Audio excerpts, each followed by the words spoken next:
They say history sometimes whispers before it roars.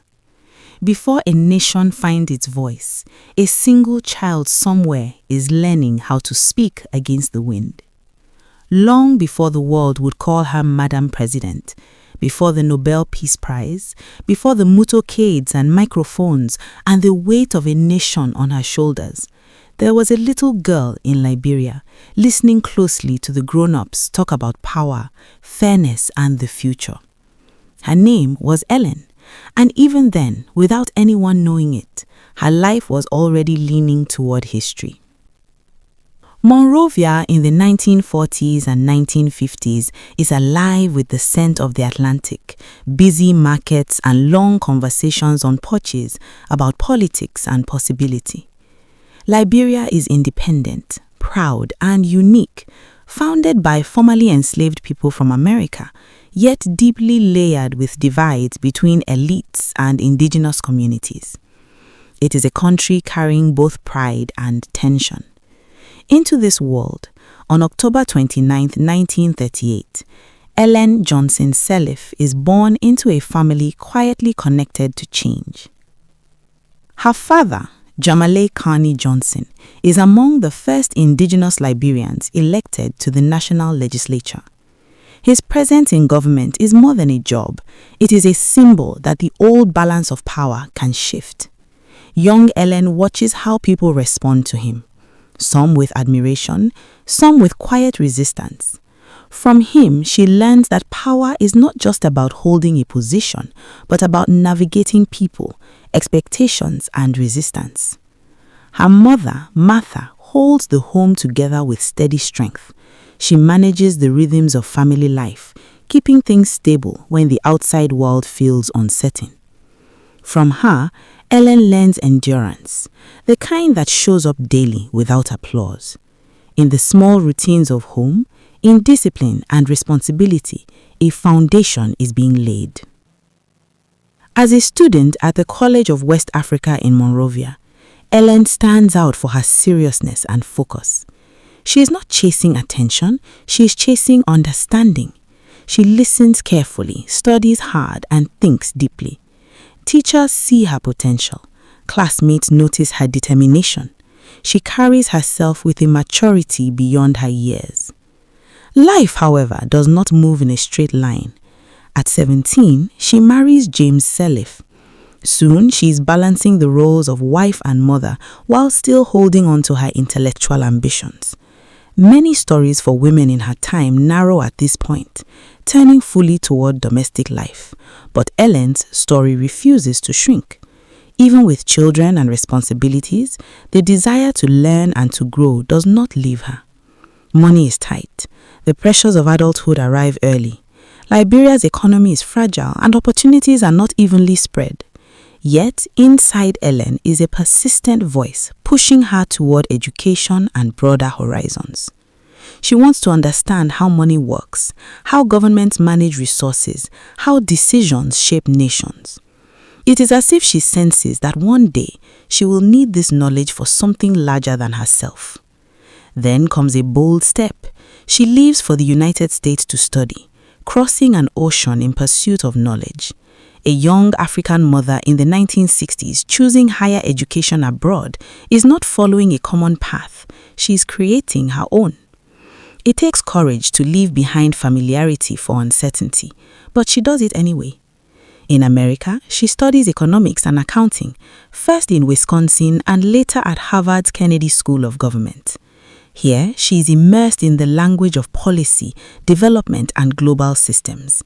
She sits among students from many nations, discussing how countries grow, how they fail, and how leadership shapes outcomes. She absorbs it all, sharpening her thinking and widening her vision. She must prove herself repeatedly in spaces where she stands out as a Black African woman. She studies late, competes quietly, and builds confidence grounded in competence. She is not just earning degrees, she is building a worldview. She sees clearly how corruption and poor management can suffocate a nation's future, and how disciplined leadership can open doors for millions. When she earned her Masters of Public Administration from Harvard in 1971, It is not simply a personal victory, it is preparation. Because her thoughts are already turning back to Liberia. While many might choose to remain abroad where opportunities are comfortable, Ellen feels the pull of home. Liberia, with all its challenges, still calls to her sense of purpose. She returns and steps into government service, taking on financial roles that place her near the center of national decision-making. Eventually, she becomes Minister of Finance under President William Tolbert. Now, the theories she studied meet reality. Budgets are no longer classroom exercises, they are choices that affect real lives. She speaks openly about fiscal discipline and warns against reckless spending. Her calm but firm honesty sets her apart. In rooms where silence is often safer than truth, she chooses to speak. Some respect her for it, others see her as inconvenient, but she is guided by principle more than popularity. Liberia in the late 1970s is growing tense. Economic frustrations rise, social divides deepen. Many citizens feel left behind while a few live comfortably. The atmosphere is heavy with dissatisfaction. Then, in 1980, everything changes. A military coup led by Master Sergeant Samuel Doe topples the government. President Tolbert is killed, and the old order collapses almost overnight. Fear spreads, uncertainty replaces routine.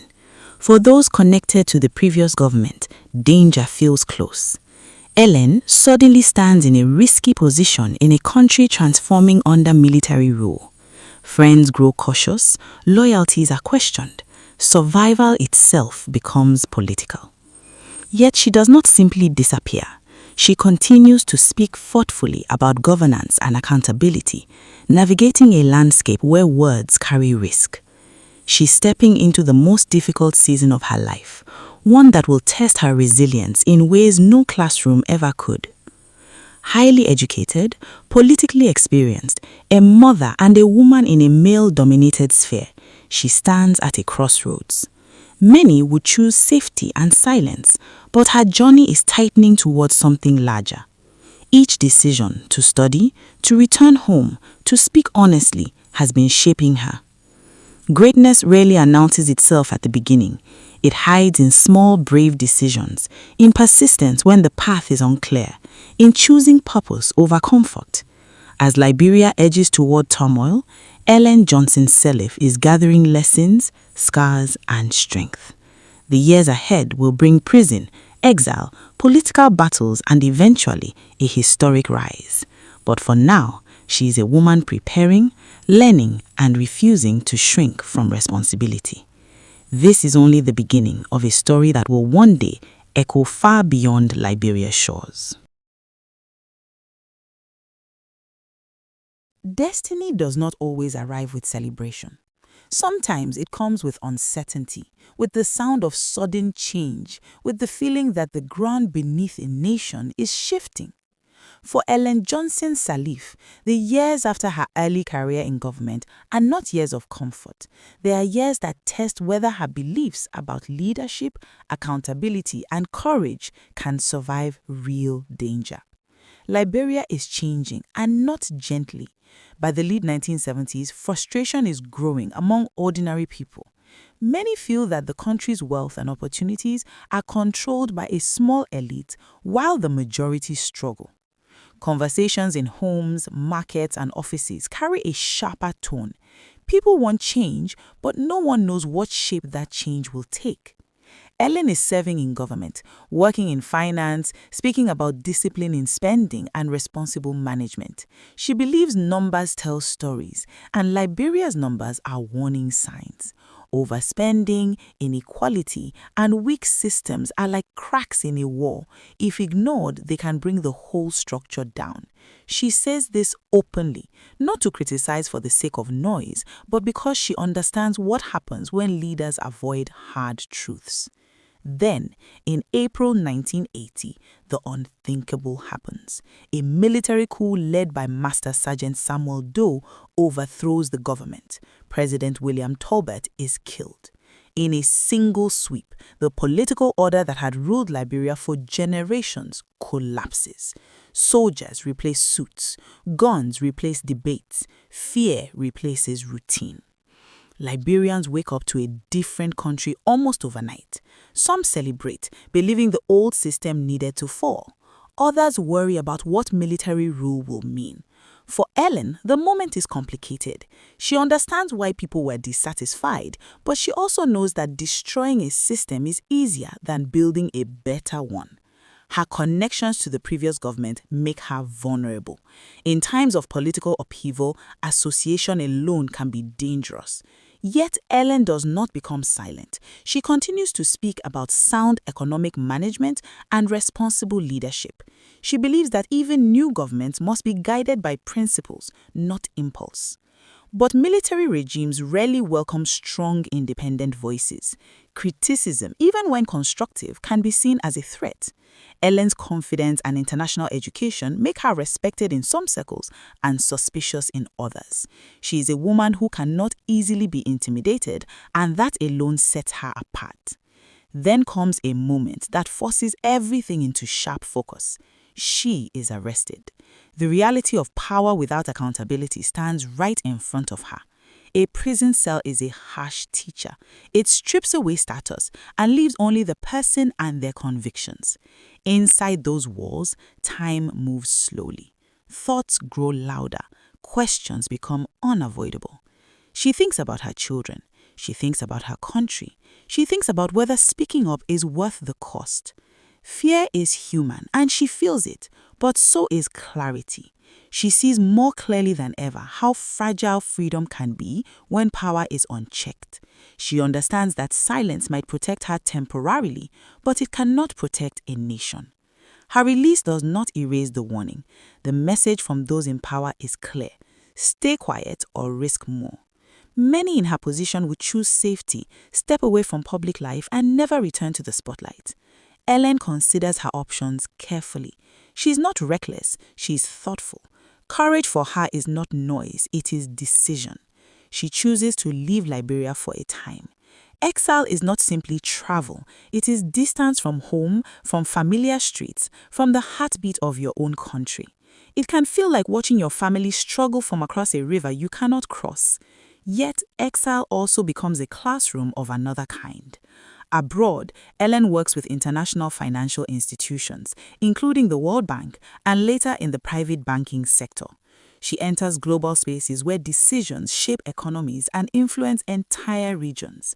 She learns how international finance works, how development programs succeed or fail, how nations negotiate, borrow, and rebuild. She gains respect for her expertise. She builds networks. She strengthens her understanding of global systems. On the surface, her life looks stable, even impressive. She could remain in this world, build a comfortable career, and keep a safe distance from Liberia's instability. But distance does not break her connection to home. Liberia remains on her mind. Every headline about political tension, every report about economic struggle feels personal. She follows events closely, analyzing not just what is happening, but why. Meanwhile, Liberia's situation worsens. Samuel Doe's rule grows increasingly authoritarian. Corruption spreads, trust in leadership weakens, divisions deepen. Then, toward the end of the 1980s, the country slips towards civil war. What begins as rebellion grows into widespread conflict.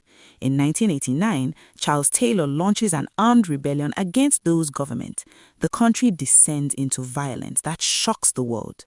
Communities are torn apart, families are displaced, child soldiers become one of the war's tragic symbols. Fear becomes part of daily life for many Liberians.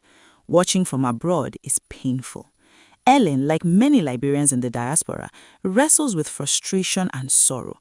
She wants change for her country, but she also sees how easily the desire for change can be captured by those seeking power for themselves. In the early days of the rebellion against Doe, like several others who were desperate to see an end to a failing regime, she expressed hope that change might come. But as the conflict stretches on and suffering multiplies, it becomes clear that replacing one leader does not automatically heal a nation. Violence carries its own consequences, and Liberia pays heavily. This period shapes her thinking deeply. She learns that leadership is not just about removing what is bad, but about carefully building what is better. She sees how fragile peace is and how easily power struggles can ignore the people they claim to serve. These lessons are not theoretical, they are written in the lives of Liberians caught in conflict. Throughout the 1990s, Liberia remains unstable. Peace agreements appear and collapse. Governments rise and fall. The people endure. Ellen continues her international work, but she also speaks in policy circles about governance, development, and Africa's future. Her voice carries the authority of both education and lived experience. Her reputation grows as someone who understands economics and governance, someone who can bridge local realities and global systems. She is no longer just a former official from Liberia. She is becoming a respected figure in international development conversations. Yet a question keeps returning. Should she step back into Liberia's political arena? Should she move from advising and analyzing to directly leading? It is not a simple choice. Entering politics in a fragile country means criticism, risk, and enormous responsibility. It also means facing a political culture where women leaders are still rare. But Ellen has never shaped her life around what is common. She has shaped it around what is necessary. The idea that Liberia will one day need rebuilding becomes more and more real. Wars do not last forever. Eventually, nations must repair, reconcile, and restart. When that day comes, Liberia will need people who understand both money and governance, both international partnerships and local realities. Her life experiences are quietly preparing her. The young girl who listened to political talk, the student who crossed oceans for education, the official who spoke hard truths, the prisoner who faced power, the professional who mastered global finance. All these versions of Ellen are merging into one. Liberia, exhausted by conflict, is moving toward a future that will demand new kinds of leaders. Leaders who can speak to the world and to their own people. Leaders who understand pain but still believe in progress. Leaders who are not perfect but who are willing to learn and adapt. Ellen Johnson Sirleaf is moving closer to that calling, even if the full shape of it is not yet clear. Her story is no longer just about personal success. It is about preparation, meeting purpose. A nation is struggling to imagine its future. A woman is gathering the experience to help shape it. The road ahead will ask more of her than ever before. It will ask her to stand in elections, to face critics, to carry expectations, and to make decisions that affect millions. But every trial she has faced so far has been sharpening her for that moment. Liberia is wounded but not finished. And Ellen's journey with her country is far from over. The hardest chapters and the most historic ones are still waiting to be written. By the time the 1990s begin to bend toward a new millennium, Liberia is a nation tired of burying its dead and counting its losses. Years of civil war have carved deep scars into the land and into the hearts of its people. Entire childhoods have been spent hearing gunfire instead of school bells. Trust between neighbors, between tribes, between citizens and leaders has been stretched thin. A country that once spoke proudly of its independence is now speaking quietly about survival. And in the middle of this long national exhaustion, Ellen Johnson Sirleaf is watching, thinking, and slowly moving from observer to contender. She has lived enough life to understand that rebuilding a country is not poetry. It is numbers, negotiations, compromises, and credibility. It is convincing wounded people to believe again. It is convincing the world that your nation is worth investing in, not just pitying. Liberia will need more than a symbolic leader. It will need a competent one. As peace talks come and go through the 1990s, one thing becomes clear. War can destroy a country faster than peace can rebuild it. Infrastructure is broken. The economy is shattered. Many professionals have fled. Those who remain are carrying trauma along with responsibility. Liberia does not just need peace, it needs direction. Ellen's name begins to appear more seriously in political conversations, not as a background figure, not as a technocrat, but as a potential leader.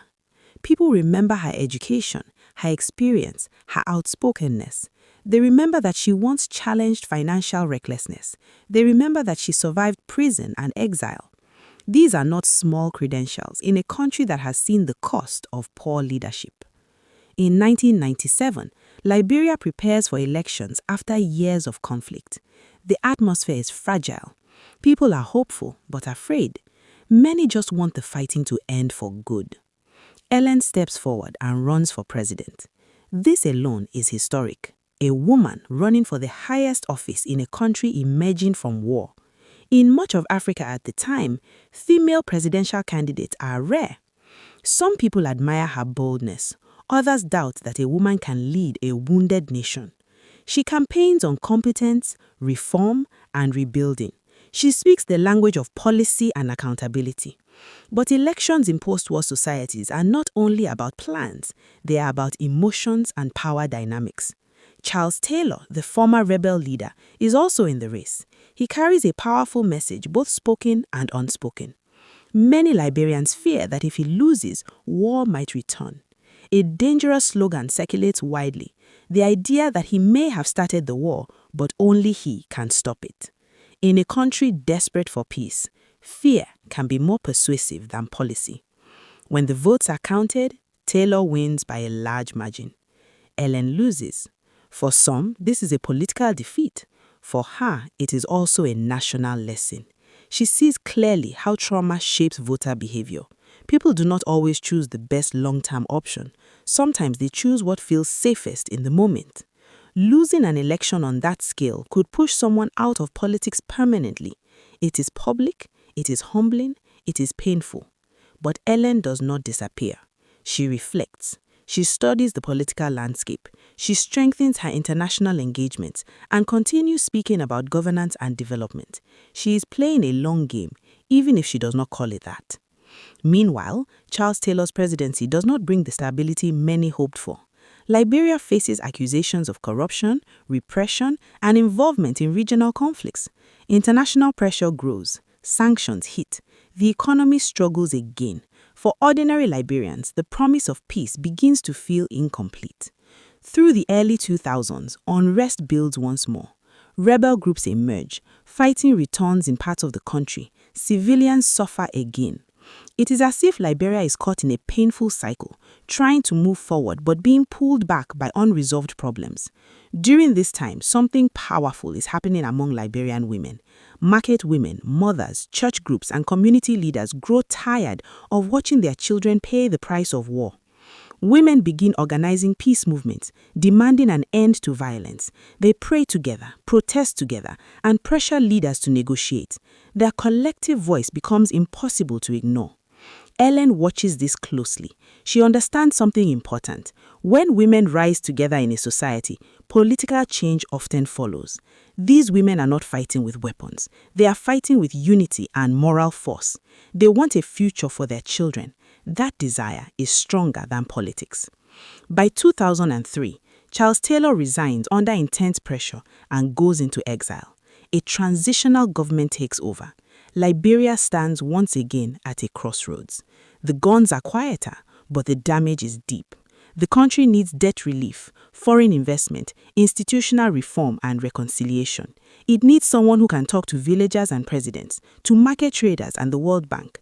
The idea of Ellen Johnson Sirleaf as a presidential candidate returns, but this time it feels different. She is no longer just a former minister or past candidate. She is now a symbol of experience, resilience, and global credibility. She has seen Liberia at its best and worst. She understands both suffering and systems. In 2005, elections are announced.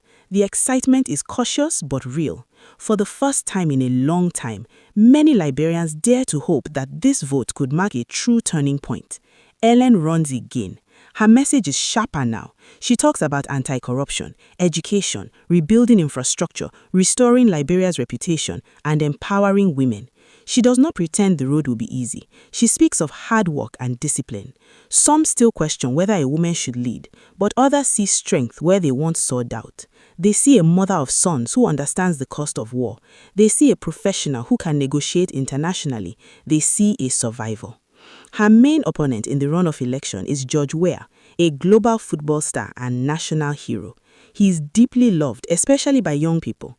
The race becomes a choice between charisma and experience, between inspiration and technocratic confidence. It is not a simple contest. Ellen campaigns tirelessly. She travels, speaks, listens. She presents herself not as a miracle worker, but as a serious leader for serious times. She knows Liberia cannot afford another cycle of disappointment. When the final votes are counted, history speaks. Ellen Johnson Sirleaf wins. For the first time in Africa's history, a woman is elected president by popular vote. The significance travels far beyond Liberia. Across the continent, women and girls see a new possibility. Leadership at the highest level is no longer an all-male image. A barrier has been broken. But victory is not the end of struggle. It is the beginning of responsibility. She inherits a country with massive debt, damaged institutions, high unemployment, and deep wounds. Celebration quickly meets reality. The question is no longer, can a woman win, but can this leader rebuild? She steps into office in 2006 with the weight of expectation on her shoulders. Internationally, there is optimism. Liberia's image begins to shift from a war-torn state to a country attempting renewal. Doors open for debt relief and partnerships. But inside Liberia, change must be felt in daily life, not just in headlines. Ellen emphasizes education, especially for girls. She pushes for anti-corruption measures, though fighting corruption proves harder than promising to fight it. Systems do not change overnight. Old habits resist. Critics watch closely. Supporters hope patiently. Still, progress begins in visible ways. Liberia secures major debt relief. Foreign investors show renewed interest. Infrastructure projects slowly restart. Schools and clinics receive attention. The road is long, but movement has begun. Her leadership style is calm but firm. She is not a fiery populist. She is methodical, often cautious, sometimes criticized for being too aligned with elites or international institutions, but she remains focused on stability and rebuilding. After years of chaos, even stability is an achievement. Beyond policy, her very presence in the presidential seat carries symbolic power.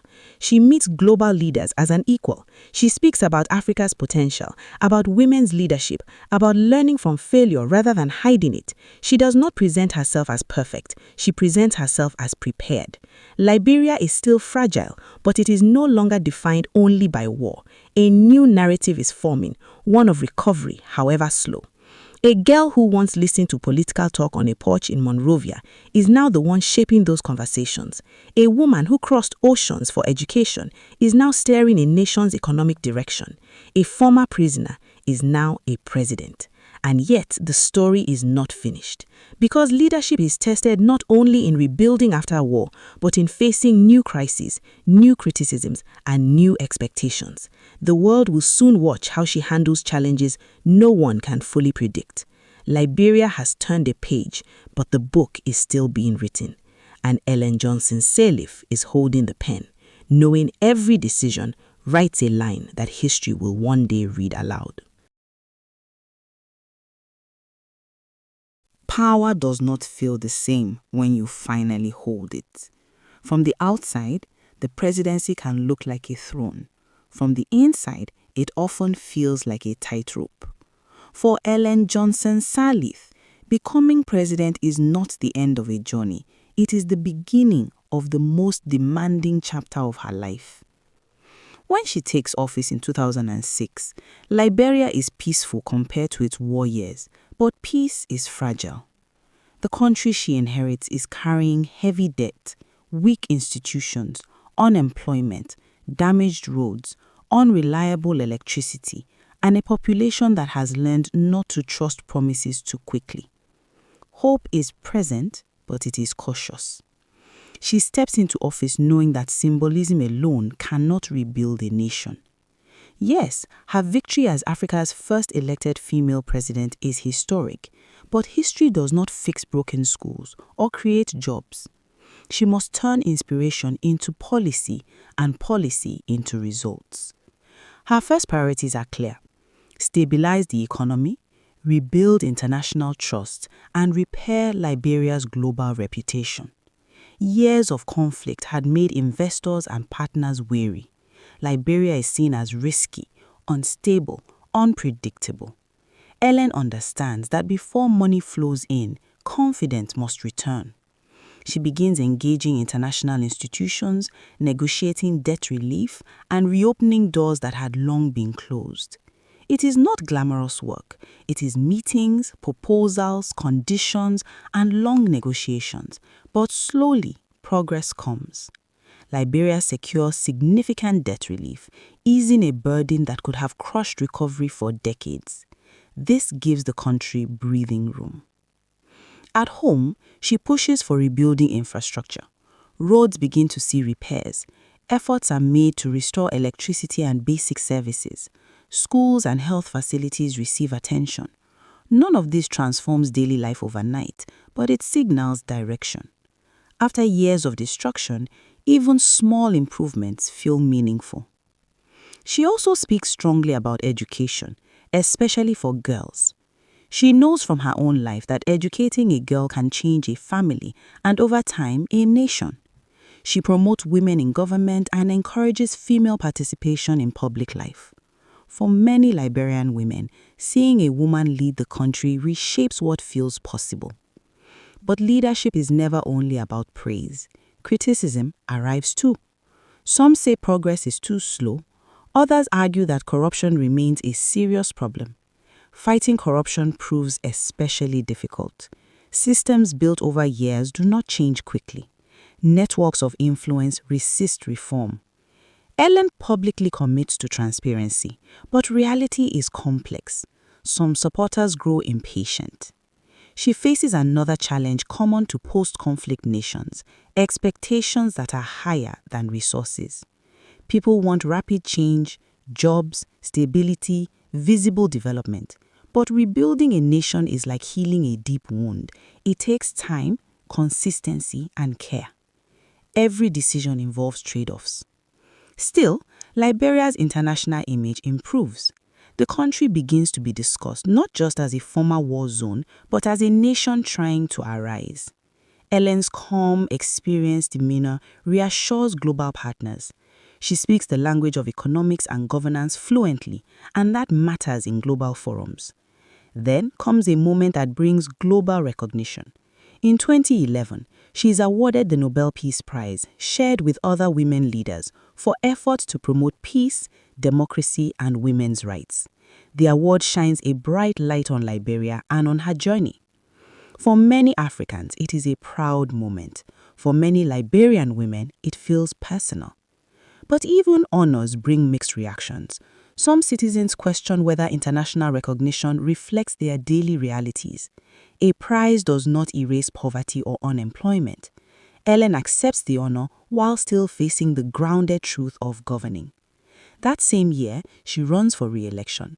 The campaign is competitive. Some voters support her record and stability, others want faster change. She wins a second term, showing that many Liberians still trust her leadership, even if not without reservations. Her second term continues the push for development, but new tests are waiting, tests no leader can fully prepare for. In 2014, Ebola strikes West Africa and Liberia is hit hard. Fear spreads faster than the virus itself. Hospitals are overwhelmed, families are afraid to touch their loved ones, normal life slows as people worry about infection. The crisis threatens not just health, but national morale and economic stability. Ellen steps forward with urgency. She speaks to the nation, urging caution, cooperation, and trust in health measures. She works with international partners to bring resources and medical support. The crisis is frightening and deeply human. Lives are lost, communities grieve. But over time, through local resilience and global cooperation, Liberia brings the outbreak under control. The Ebola crisis shows another side of leadership, the ability to guide a nation through fear. It is not just policy, it is communication, presence, and decision-making under pressure. Many observers note that her government's response, alongside community efforts, helps prevent even worse outcomes. As her presidency continues, Liberia remains a country in recovery, not a finished success story. There are real improvements and real frustrations. That is the truth of nation building. It is rarely dramatic victories. It is steady, contested progress.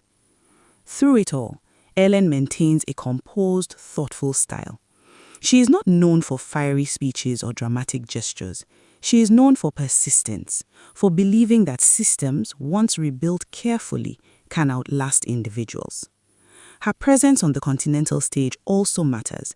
She becomes a reference point for women in leadership across Africa, not as a symbol of perfection, but as proof that the highest office is possible. Young women watch her. Some imagine new futures for themselves. Yet she knows something important. Legacy is not what you claim, it is what remains after you leave. Roads, schools, policies, and institutional habits, these will speak louder than titles. As her time in office moves forward, the conversation slowly shifts from her rise to her impact. Has Liberia truly changed? Is the foundation stronger? Are the next leaders prepared to continue the work? These questions follow every long-serving leader. Ellen does not pretend to have solved everything. No single president can fix decades of damage, but she has helped steer Liberia away from collapse and towards stability. That alone is significant. A nation once known mainly for war is now known also for electing a woman to lead, for rebuilding, for surviving disease outbreaks, for trying. The story is no longer only about tragedy. It includes resilience. A girl who once studied by lamplight has now spent years guiding a nation through recovery, criticism, and crisis.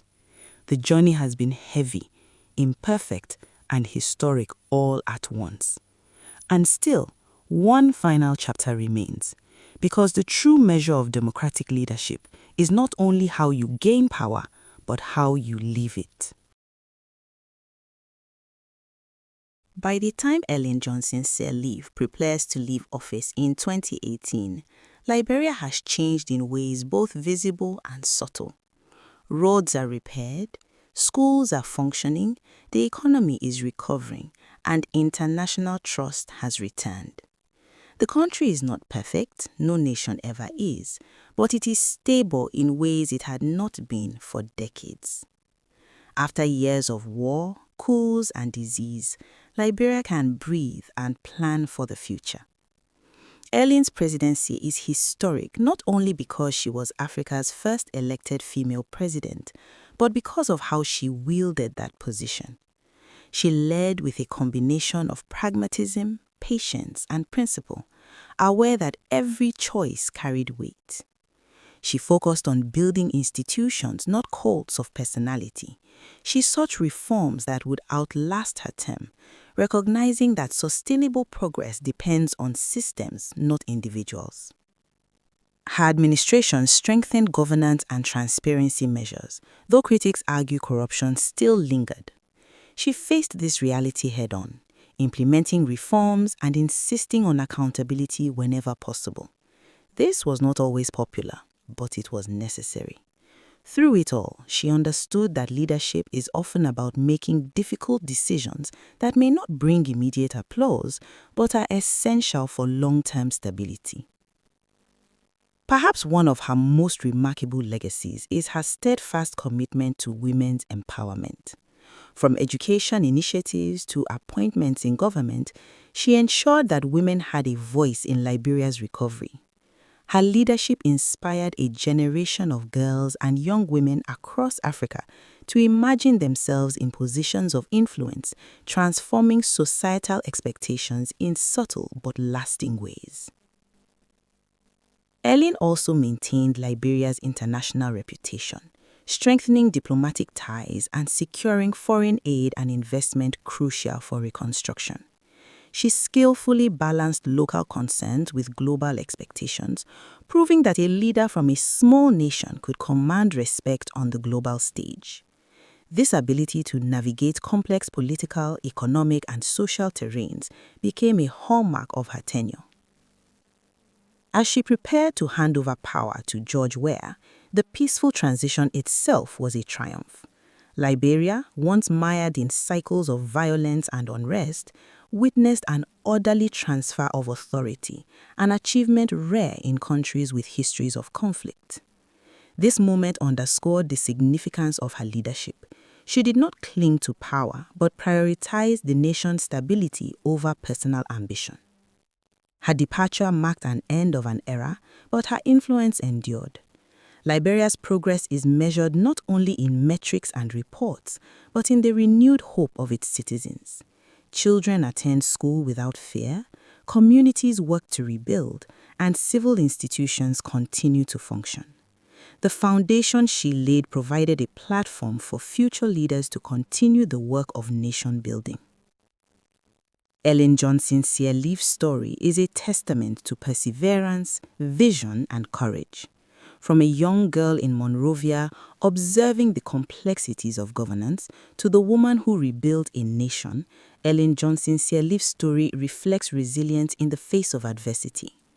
She navigated exile, imprisonment, election defeat, war, disease, and international scrutiny, and yet she emerged as a leader committed to rebuilding her country. Her legacy extends beyond Liberia. Across Africa and the world, she stands as an example that leadership is not about personal gain, but about service, responsibility, and leaving a nation stronger than you found it. Her life shows that even in the darkest times, steady, principled leadership can light a path forward. Ultimately, Ellen Johnson Sirleaf's presidency is more than history. It is a blueprint for courage, accountability, and hope. She proved that leadership is tested not only in achieving power, but in wielding it wisely, ensuring that the next generation has a stronger, more secure, and more hopeful nation to inherit. Her journey reminds us that true leadership is rarely easy, often thankless, but always transformative when guided by vision, integrity, and resilience. From a young girl listening to conversations about power to the woman who rebuilt a nation, Ellen Johnson Sirleaf's life is a story of unwavering commitment to the greater good, a legacy that will inspire generations. The old storytellers of West Africa used to say that before you understand a great king, you must first understand the land that shaped him. So imagine for a moment a world without skyscrapers, without engines, without the noise of modern life. A world where the rhythm of power was measured by caravans, by drums, by the shimmer of gold dust under the sun. In that world stood the Empire of Mali, vast, wealthy, and pulsing with life, stretching across the savannas and trade routes of West Africa like a golden heartbeat. And in that world, a boy was born who would one day become the richest ruler the world had ever known. No one at the time of his birth could have guessed how far his name would travel, not across a city, not across a continent, but across centuries. His name was Musa. He was not born on a throne. He was born into a royal family, yes, but royalty in Mali was not always a straight road to power. The empire already had rulers, traditions, expectations. Musa grew up surrounded by stories of conquest and leadership, of Sundiata Keita, the legendary founder of Mali, whose victories had carved the empire out of chaos. Those stories were not just tales for entertainment, they were lessons, blueprints, warnings. As a child, Musa listened. He listened to the griots, the traditional storytellers, whose voices could rise and fall like music. They spoke of ancestors, of honor, of the weight of a crown. They spoke of gold, Mali's lifeblood, flowing from the earth like a blessing from God. Gold that passed through the hands of traders across the Sahara into North Africa and beyond. Gold that made other kingdoms whisper Mali's name with respect. And somewhere in the quiet spaces of those stories, young Musa began to understand something. Wealth was not only about what you owned, it was about what you controlled, what you protected, what you built. But Musa's path to power did not come from a simple inheritance. It came from an absence. The ruler before him, Abu Bakr II, according to many accounts, was a man with a dangerous curiosity. He looked westward beyond the Atlantic Ocean and wondered what lay at the edge of the world. Some say he believed there were lands across the sea, others simply say he could not resist the mystery. So he did something no cautious king would do. He organized an expedition of ships and sailed into the unknown, reportedly leaving Musa as his deputy. The ships left, the ocean swallowed them, and they never returned. Imagine the court of Mali then, the uncertainty, the murmurs. A ruler gone, perhaps dead, perhaps lost to waters no one understood. An empire too large and too important to drift leaderless. Someone had to take the throne, not as a placeholder, but as a king. Musa stepped forward into history. When he became Mansa Musa, Mansa meaning king, he inherited more than a title. He inherited trade routes that crisscrossed deserts, cities that thrived on scholarship and commerce, and gold mines so productive they fed economies far beyond Mali's borders. But inheritance is one thing, stewardship is another. Many rulers grow drunk on power. Musa grew focused. He strengthened administration. He ensured that provincial governors remained loyal. He paid attention to trade, understanding that Mali's position in the Trans-Saharan network was its superpower. Salt from the north, gold from the south, goods, ideas, and culture flowing in between. Under Musa's watch, this system did not just survive, it flourished. Yet, Musa was not only a king of wealth and politics, he was a deeply religious man, a devout Muslim in a time when Islam was spreading across West Africa through trade and scholarship.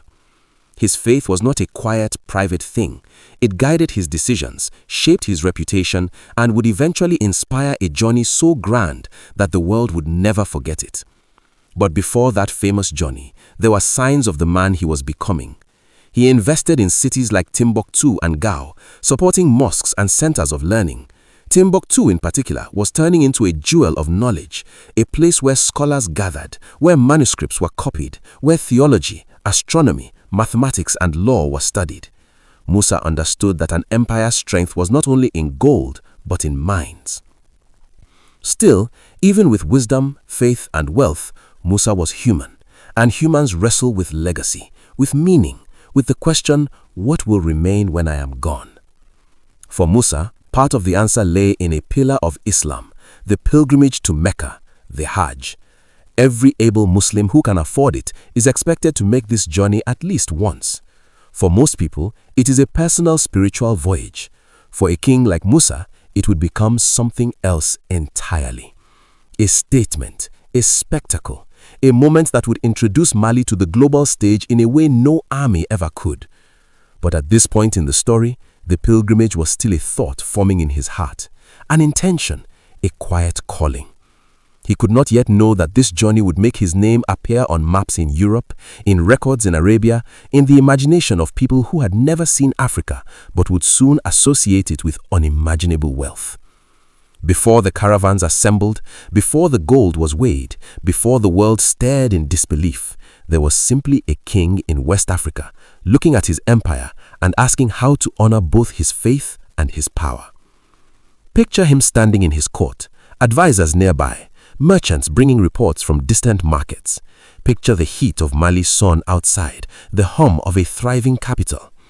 Musa was ruling one of the largest empires on earth at the time, whether Europe fully realized it or not. And yet, greatness is rarely loud at first. It builds quietly, like a drumbeat in the distance. The people under Musa's rule experienced stability.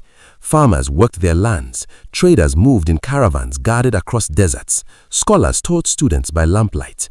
The empire breathed in rhythm. This stability was not accidental, it was governance. It was Musa's steady hand. But whispers began to spread in the court.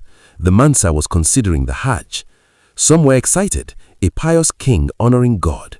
Others were worried. Such a journey was long and dangerous. Months, even a year across harsh deserts and uncertain territories.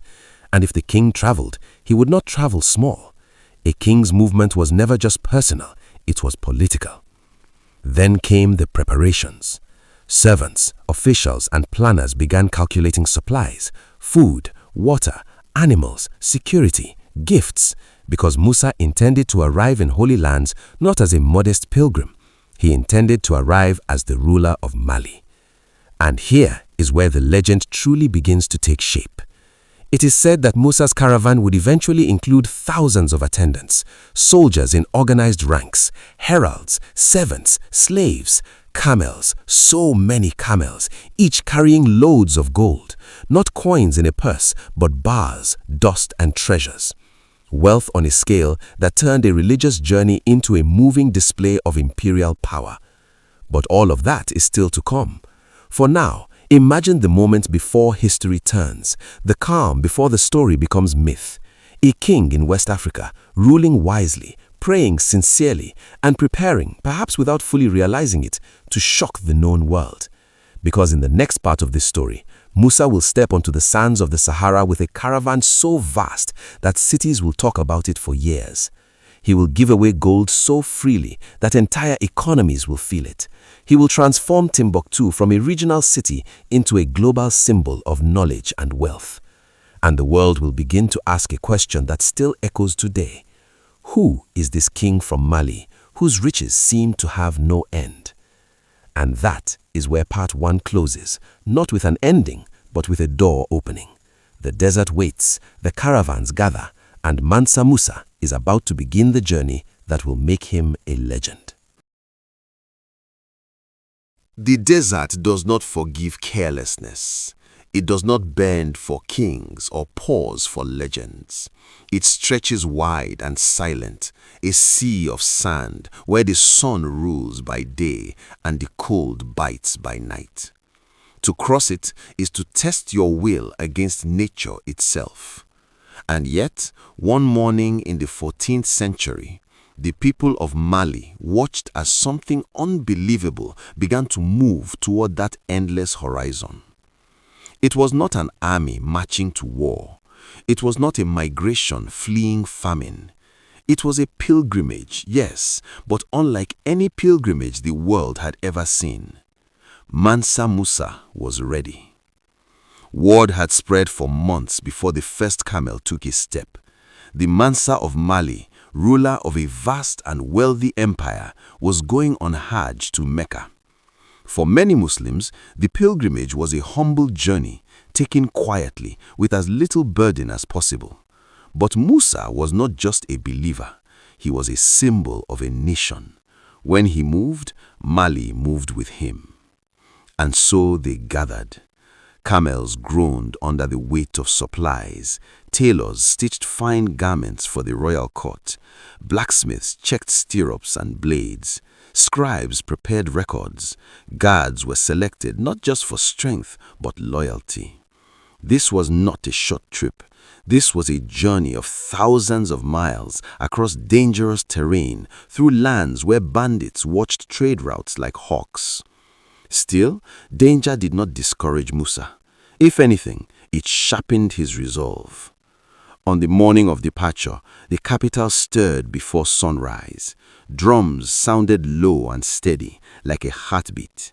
The air carried dust and anticipation. Thousands assembled, officials, servants, scholars, soldiers, and attendants. Some accounts would later claim tens of thousands traveled with him. Numbers aside, what mattered was this. The caravan was so large it did not look like a line. It looked like a moving city. And at its center was Mansa Musa, calm and dignified, dressed in fine fabrics that spoke of royalty without needing to shout. But what truly set this caravan apart was not the silk or the soldiers. It was the gold.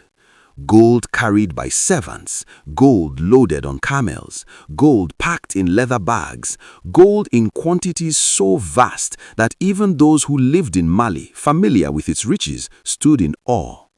This was wealth drawn from the earth of West Africa, from mines that had powered empires and fed trade for generations. To Musa, this gold was not only treasure, it was a tool. a statement, a form of charity, a way to honor God on a sacred journey. The caravan began to move.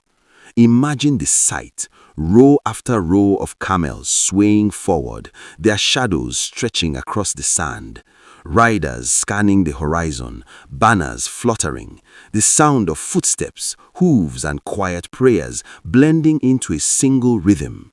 Villages along the way would later tell stories of the day the golden caravan passed, how the sun seemed to reflect off their loads like fire. Travel across the Sahara was not a straight path. Guides who knew the stars and dunes led the way. Wells were mapped carefully. A wrong turn could mean death. Sandstorms could rise without warning, turning day into a choking blur. But Musa's caravan was organized, disciplined, prepared.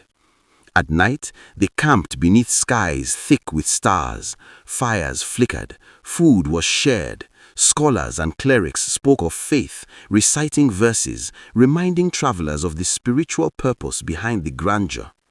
Musa himself prayed regularly, keeping the pilgrimage rooted in devotion.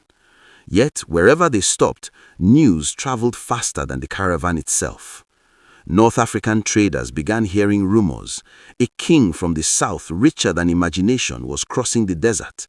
Some laughed it off as exaggeration. Caravan tales often grew in the telling, but then witnesses began to confirm it.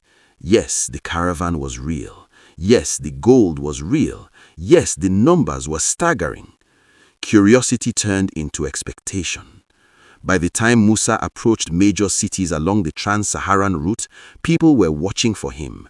Markets buzzed, officials prepared receptions, local rulers wondered how to greet a man whose wealth might outshine their own treasuries.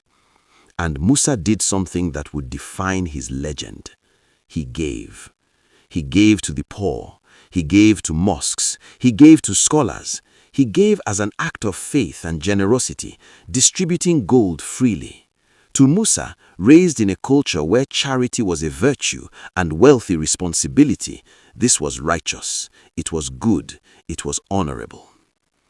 But gold, like water, affects the land where it flows. In some places, the sudden flood of gold began to change local economies. When too much gold entered a market, its value could drop. Prices could rise. People would later say that Musa's generosity was so immense that it affected gold's value in regions he passed through.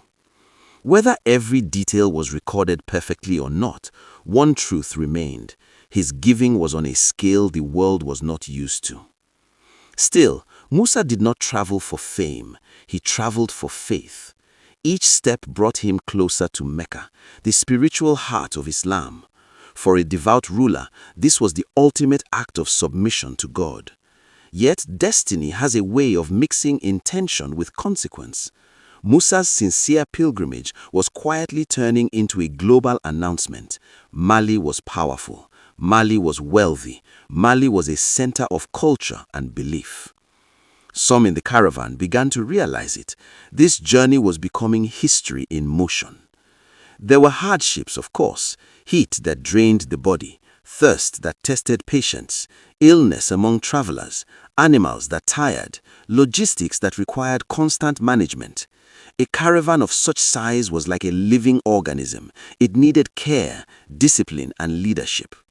Musa remained steady. He consulted advisors. He ensured supplies were distributed. He maintained order. A lesser leader might have been overwhelmed by the scale of it all, but Musa had ruled an empire. This was simply another form of governance, stretched across sand instead of cities. And as they moved northward, the world seemed to lean in closer, because ahead lay Cairo.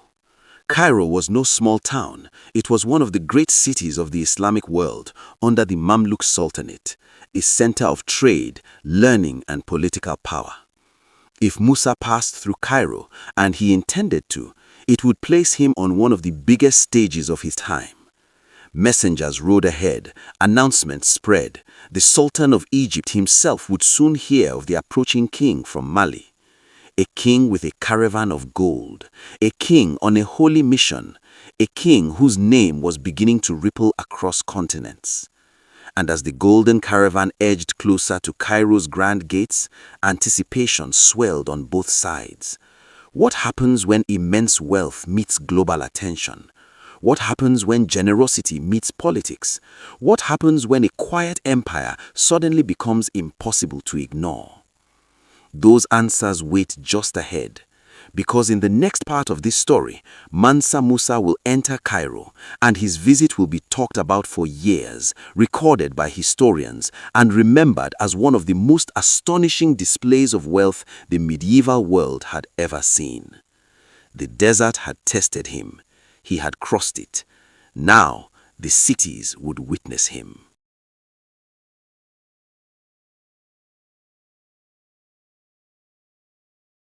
Cairo was already a city used to grandeur.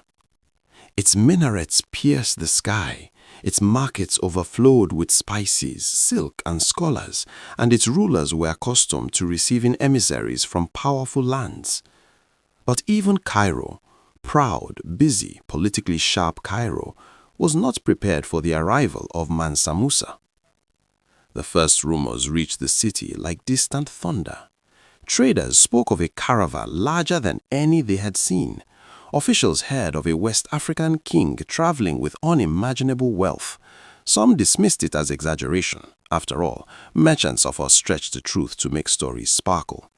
But then the scouts confirmed it. The caravan was real. It was close, and it was unlike anything on record. Imagine Cairo on that morning.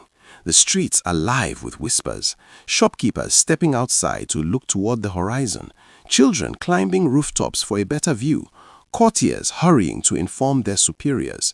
The news climbed quickly through the ranks until it reached the Sultan of Egypt himself, Al-Nasir Mohammed.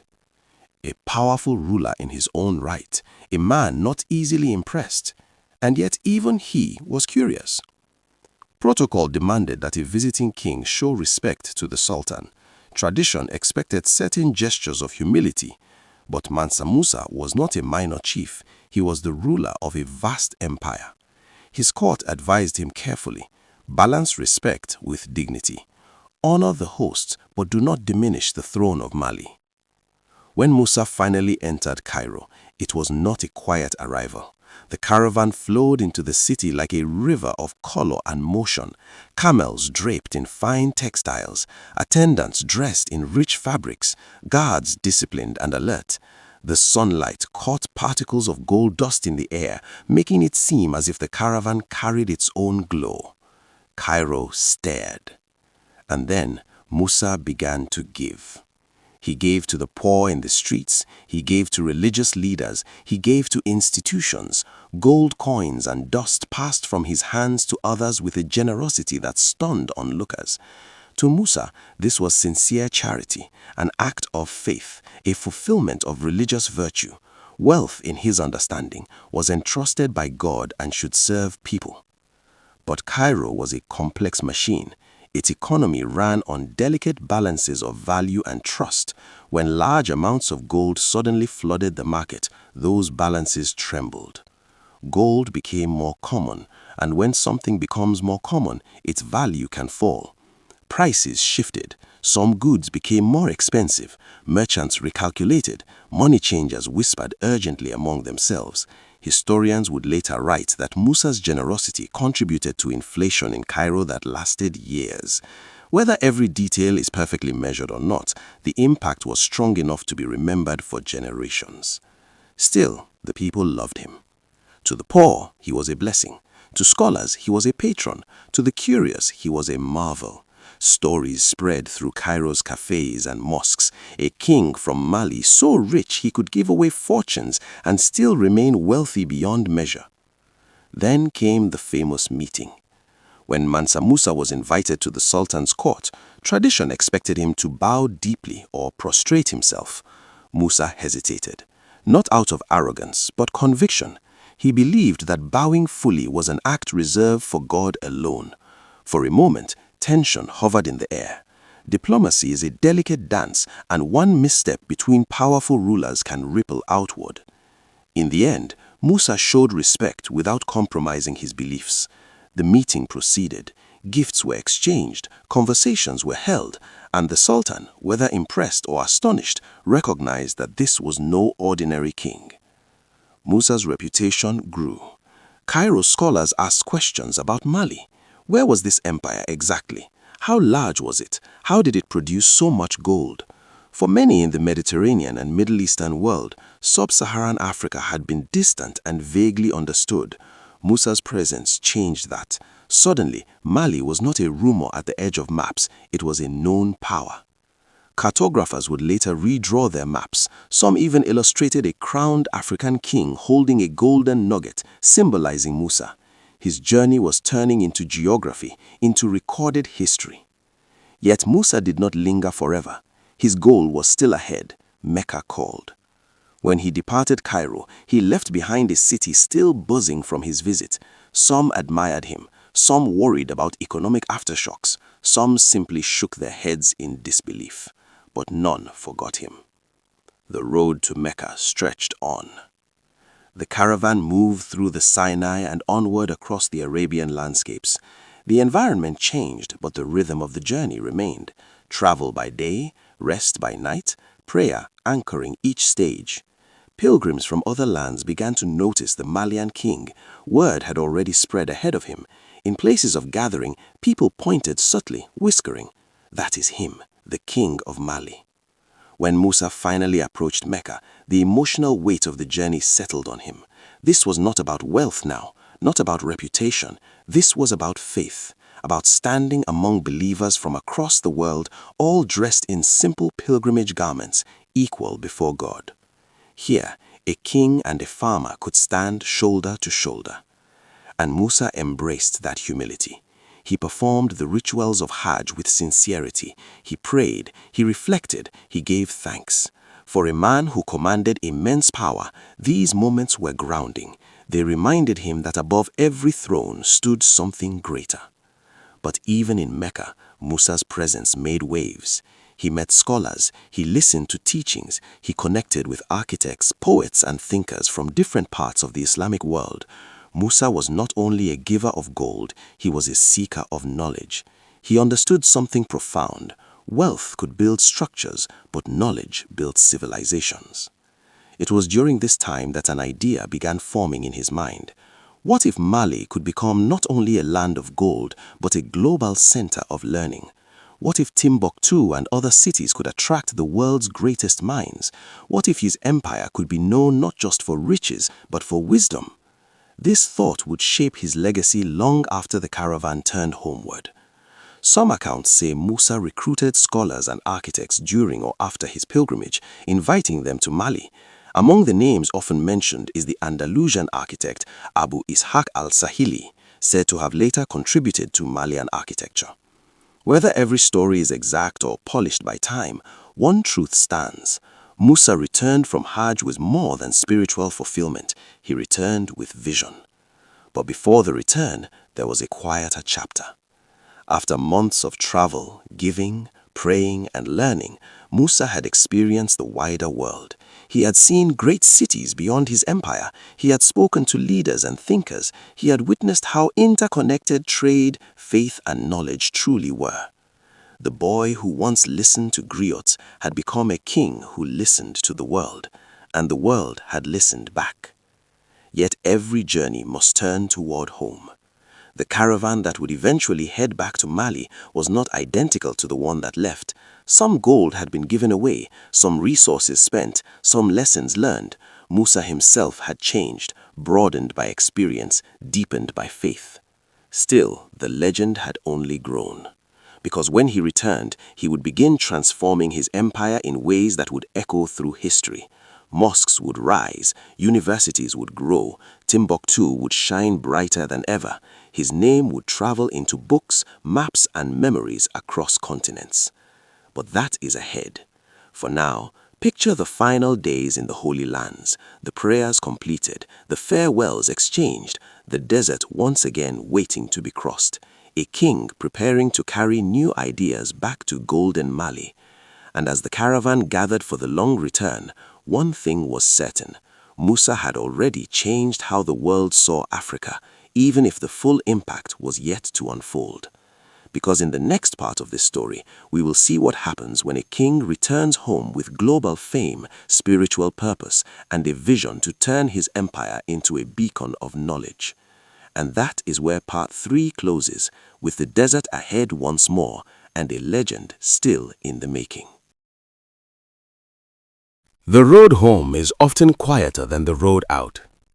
The excitement of departure has faded, the unknown has become memory, and the traveler carries something heavier than luggage: experience. For Mansa Musa, the return from Mecca was not just a physical journey back to Mali. It was the return of a man who had seen the wider world and now imagined a greater future for his own. The caravan that turned back toward West Africa still moved with dignity, but it was different now. Some of the gold had been given away in acts of charity. Some had been spent on provisions, gifts, and obligations along the way. Yet what Musa carried back could not be weighed on a scale. He carried ideas. He had seen the intellectual circles of Cairo. He had stood in the holy city of Mecca among believers from lands he had only heard of before. He had spoken with scholars who debated theology, science, law, and philosophy deep into the night. He had observed how great cities preserved knowledge like treasure. And Musa asked himself a powerful question: why shouldn't Mali be one of those centers? As the caravan crossed back through deserts and trade routes, Musa spent time in discussion with scholars and advisors traveling with him. He asked about architecture, about libraries, about systems of learning. He listened more than he spoke. A ruler who listens, the old griot said, builds a longer legacy than one who only commands. When the borders of Mali finally neared and word spread that the Mansa was returning, excitement surged across the empire. Months had passed. Many had only heard rumors, stories of Cairo, of generosity, of foreign lands amazed by Mali's wealth. Now their king was coming home, and with him came stories that sounded like legend. The welcome was grand. Drums rolled across the capital. Officials gathered in ceremonial dress. Citizens lined roads to witness the return. To them, this was not just a king coming back. It was a symbol of pride. Their ruler had traveled across continents and represented Mali before the world. But Musa did not return to simply celebrate. He returned to build. One of his most lasting impacts began with religion and learning. He commissioned mosques across his empire, not as mere symbols, but as centers of community and scholarship. Among the most famous projects associated with his reign was the development of Timbuktu into a beacon of knowledge. Timbuktu was already a trading city, already alive with merchants and travelers, but under Musa's vision, it began transforming into something greater, a city of scholars. Picture the scene. Mud brick mosques rising against the Sahel sky, designed in the Sudano-Sahelian style that blended local tradition with Islamic influence. Courtyards where students sat with wooden tablets, copying verses and texts. Teachers explaining law, grammar, astronomy, and theology. Manuscripts carefully stored, protected from dust and time. Knowledge became a form of wealth, and Timbuktu became one of its vaults. The Sankore Mosque in particular grew into a renowned center of learning. Scholars from different regions traveled to study and teach. Debates filled the air. Ideas moved across the Sahara just as gold once had. Some historians would later describe Timbuktu as one of the intellectual hearts of the Islamic world during its peak. This transformation did not happen overnight. It required patronage, protection, and prestige. Musa provided all three. He funded institutions, he respected scholars, he elevated learning in his empire's priorities. He understood something rare for rulers of any era. Armies defend borders, but knowledge defends civilizations. Still, leadership was never simple. An empire as vast as Mali required constant attention. Provincial leaders had to remain loyal. Trade routes needed protection. Justice had to be administered. Musa balanced these responsibilities while nurturing his cultural and religious projects. And then there was his reputation. By now, stories of his pilgrimage had spread far beyond Africa. Traders carried tales north, scholars wrote records, mapmakers illustrated distant lands with new curiosity. In some European maps of the 14th century, a crowned African king holding gold appeared, believed by many to represent Mansa Musa. Whether perfectly accurate or not, it showed one thing clearly: the world was paying attention. For perhaps the first time in many distant regions, sub-Saharan Africa was not imagined as a blank space. It was associated with power, wealth, and organized rule. Musa's journey had quietly reshaped global perception. Yet inside his empire, daily life continued. Farmers planted and harvested, artisans crafted goods, markets buzzed with trade, caravans still moved salt, gold, and textiles across the desert arteries that fed economies. Musa's genius was not only in grand gestures, but in stability. He did not drain his empire to fund his projects. He sustained the systems that made Mali prosperous. Gold mining continued, trade agreements held, governance remained structured. But even the greatest rulers cannot control everything. Some accounts suggest that the vast amount of gold Musa distributed during his pilgrimage had long-term effects on gold markets beyond Mali. While Mali itself remained wealthy due to its resources, the global awareness of its gold increased foreign interest and curiosity. Attention can be a double-edged sword. Fame attracts admiration and sometimes ambition. Still, during Musa's reign, Mali remained strong, and Musa himself matured into a figure almost larger than life. To his people, he was a devout Muslim, a wise ruler, a patron of learning. To foreigners, he was the gold-rich king of a mysterious and powerful land.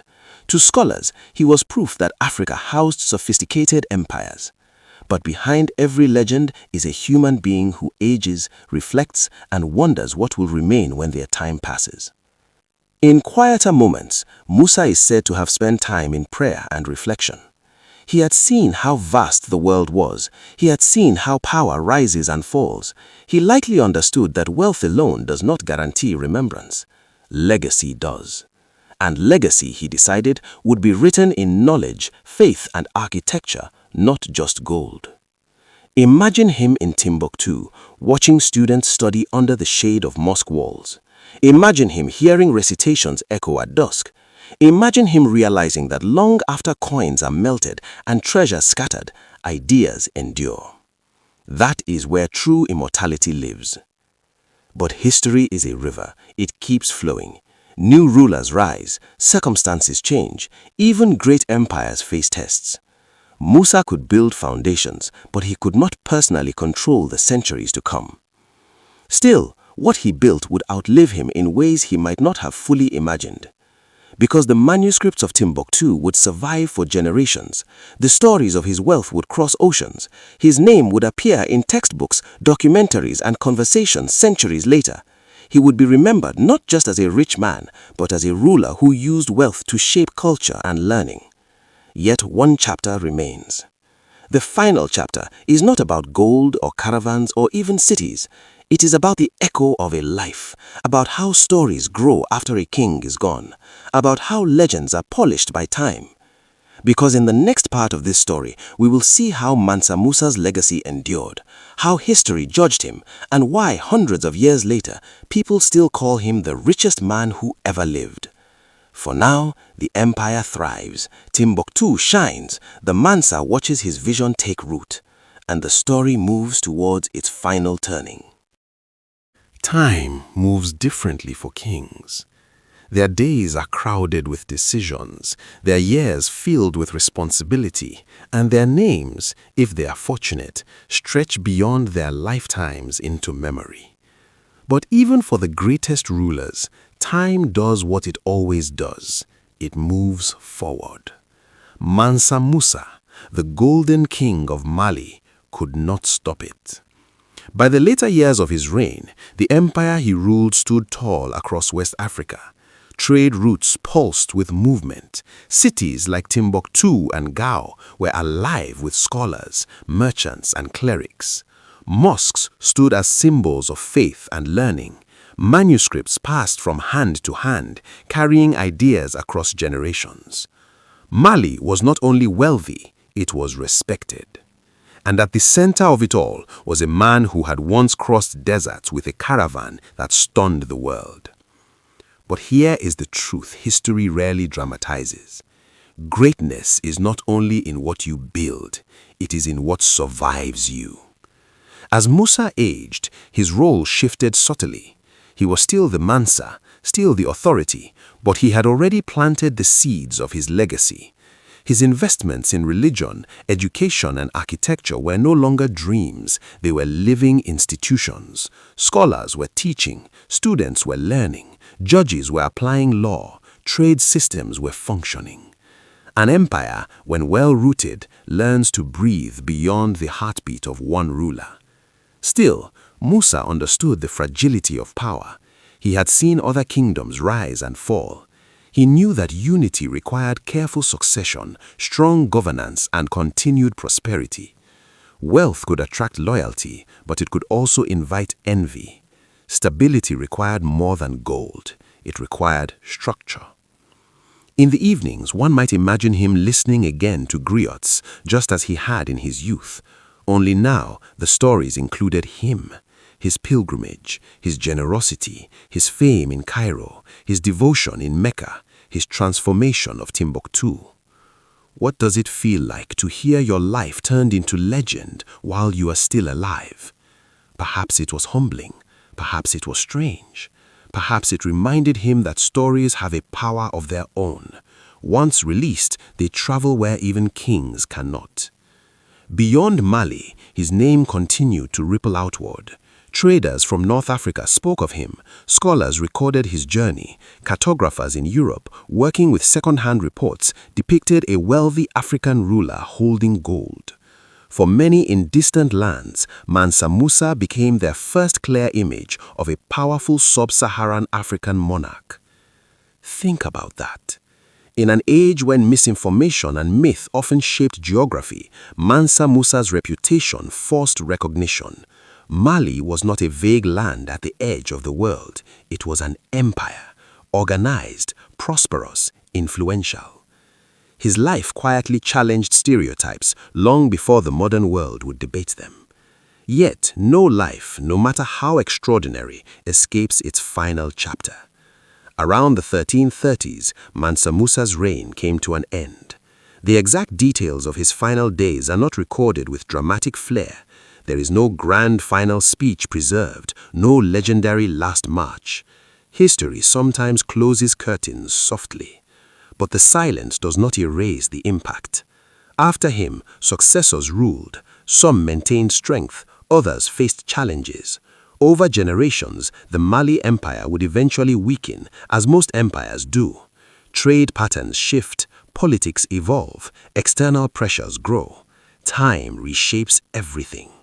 But Musa's era remained a golden peak in Mali's history. Centuries passed. Empires rose in other parts of the world. Colonization, industrialization, and modern nations would change Africa's political landscape. Yet Mansa Musa's name refused to disappear. Historians rediscovered manuscripts, researchers studied trade records. His story surfaced again and again. And then came a modern fascination with wealth. People began asking, who was the richest person in history? Names like emperors, tycoons, and billionaires entered the conversation. But when scholars adjusted for the scale of resources he controlled, gold production, trade dominance, imperial reach, Mansa Musa often stood at the top. Not just rich, unimaginably rich. But reducing him to money alone misses the deeper story. Because Musa was not remembered only for what he owned, he was remembered for what he did with it, for funding mosques, for encouraging scholarship, for connecting West Africa to the wider intellectual and spiritual world, for using wealth as influence, diplomacy, and faith in action. Gold made him famous, vision made him significant. Today, when people speak of African history with pride, his name often appears. When Timbuktu's manuscripts are discussed, his era is part of that heritage. When conversations arise about pre-colonial African empires, Mali under Mansa Musa stands as powerful evidence of political organization and cultural richness. His story corrects a narrative many once misunderstood, that great civilizations only grew in certain parts of the world. Mansa Musa's Mali reminds us that brilliance has always been global. And yet, beyond all analysis, beyond economics and academia, there remains the simple human story.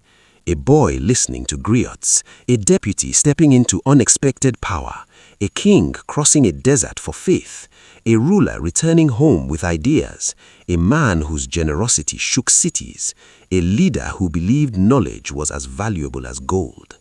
That is why his story endures, not because it is flashy, but because it is layered. It speaks of ambition, belief, responsibility, and legacy.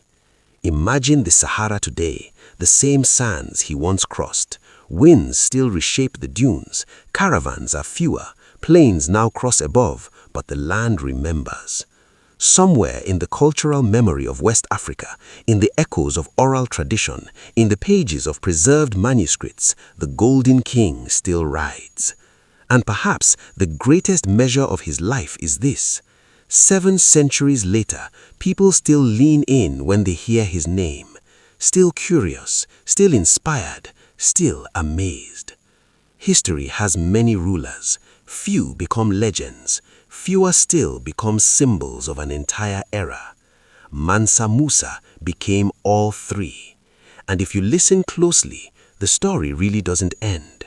Because every time someone tells it, every time a young listener learns that one of the world's greatest empires flourished in West Africa, every time Timbuktu is remembered as a city of knowledge, the legacy continues. Gold can be spent, buildings can weather, borders can change, but a story that teaches pride, possibility, and perspective, that is a different kind of wealth. And that is where this journey closes, not with a period, but with an echo. The echo of a king whose footprints were pressed in gold, but whose greatest mark was left on history itself.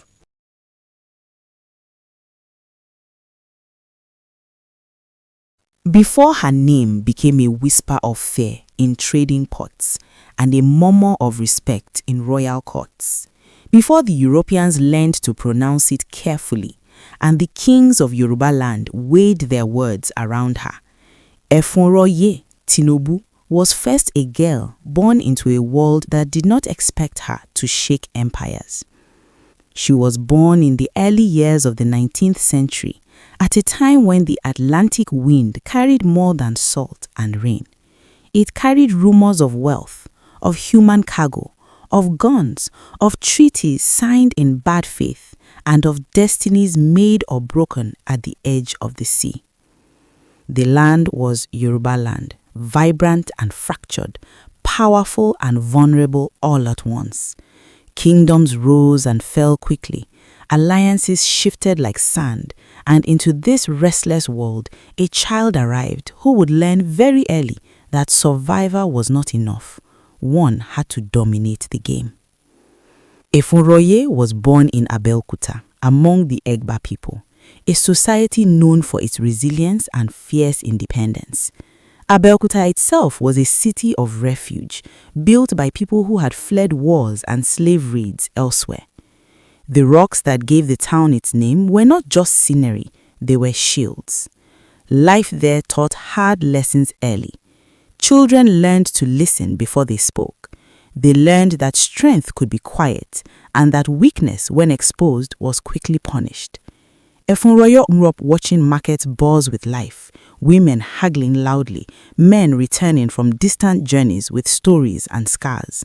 She watched power move, not always through kings and warriors, but through traders, deal makers, and those who controlled access to goods.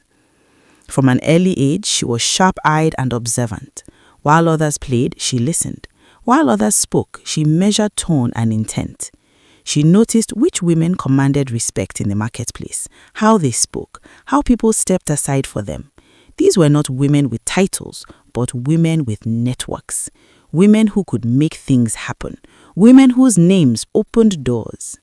Somewhere deep inside, a seed was planted.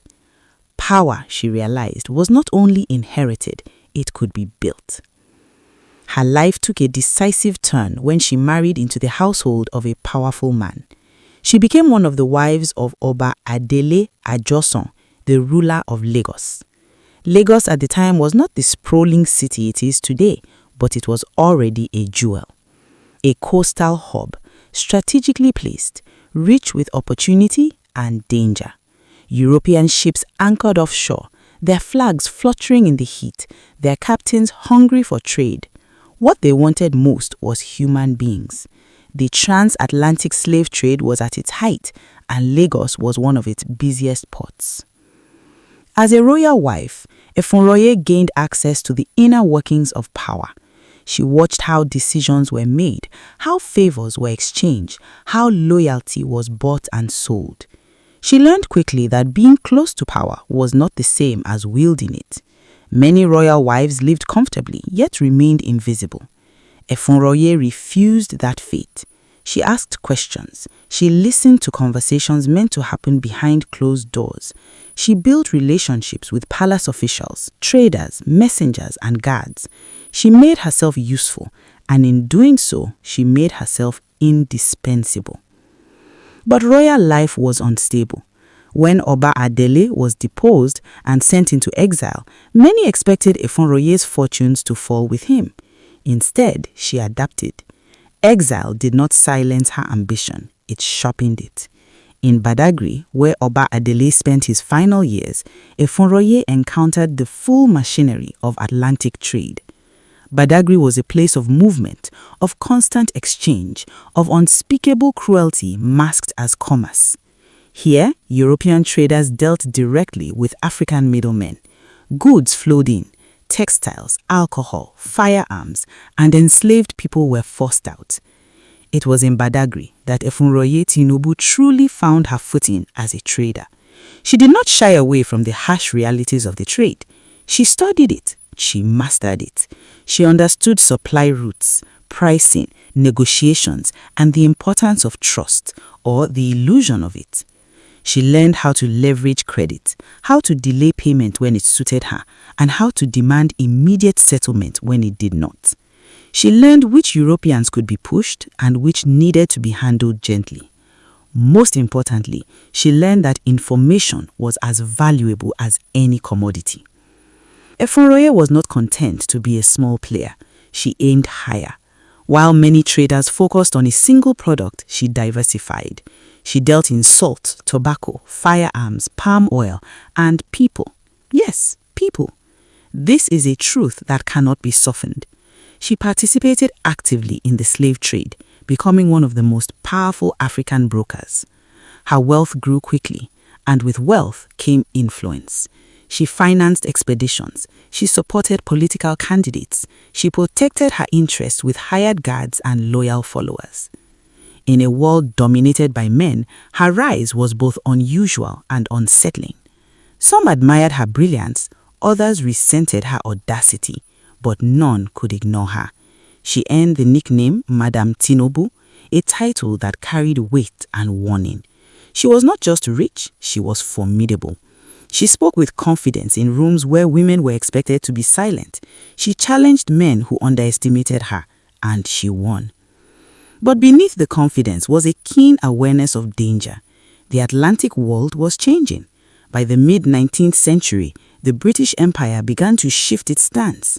The same ships that once came openly for slaves now spoke of abolition, morality, and legitimate commerce. Palm oil replaced people as the officially preferred commodity. Treaties were drafted, pressure mounted. For traders like Efunroye Tinubu, this was not a moral awakening, it was a strategic threat. She did not panic. Instead, she adjusted. She expanded her palm oil trade while secretly maintaining her involvement in the slave trade using networks that were harder to trace. She understood that change did not mean disappearance, it meant adaptation. But she also knew that the British were not to be trusted. Their words were polite, their smiles calculated, their intentions deeply political. They wanted control of the coast, control of trade, and control of African rulers.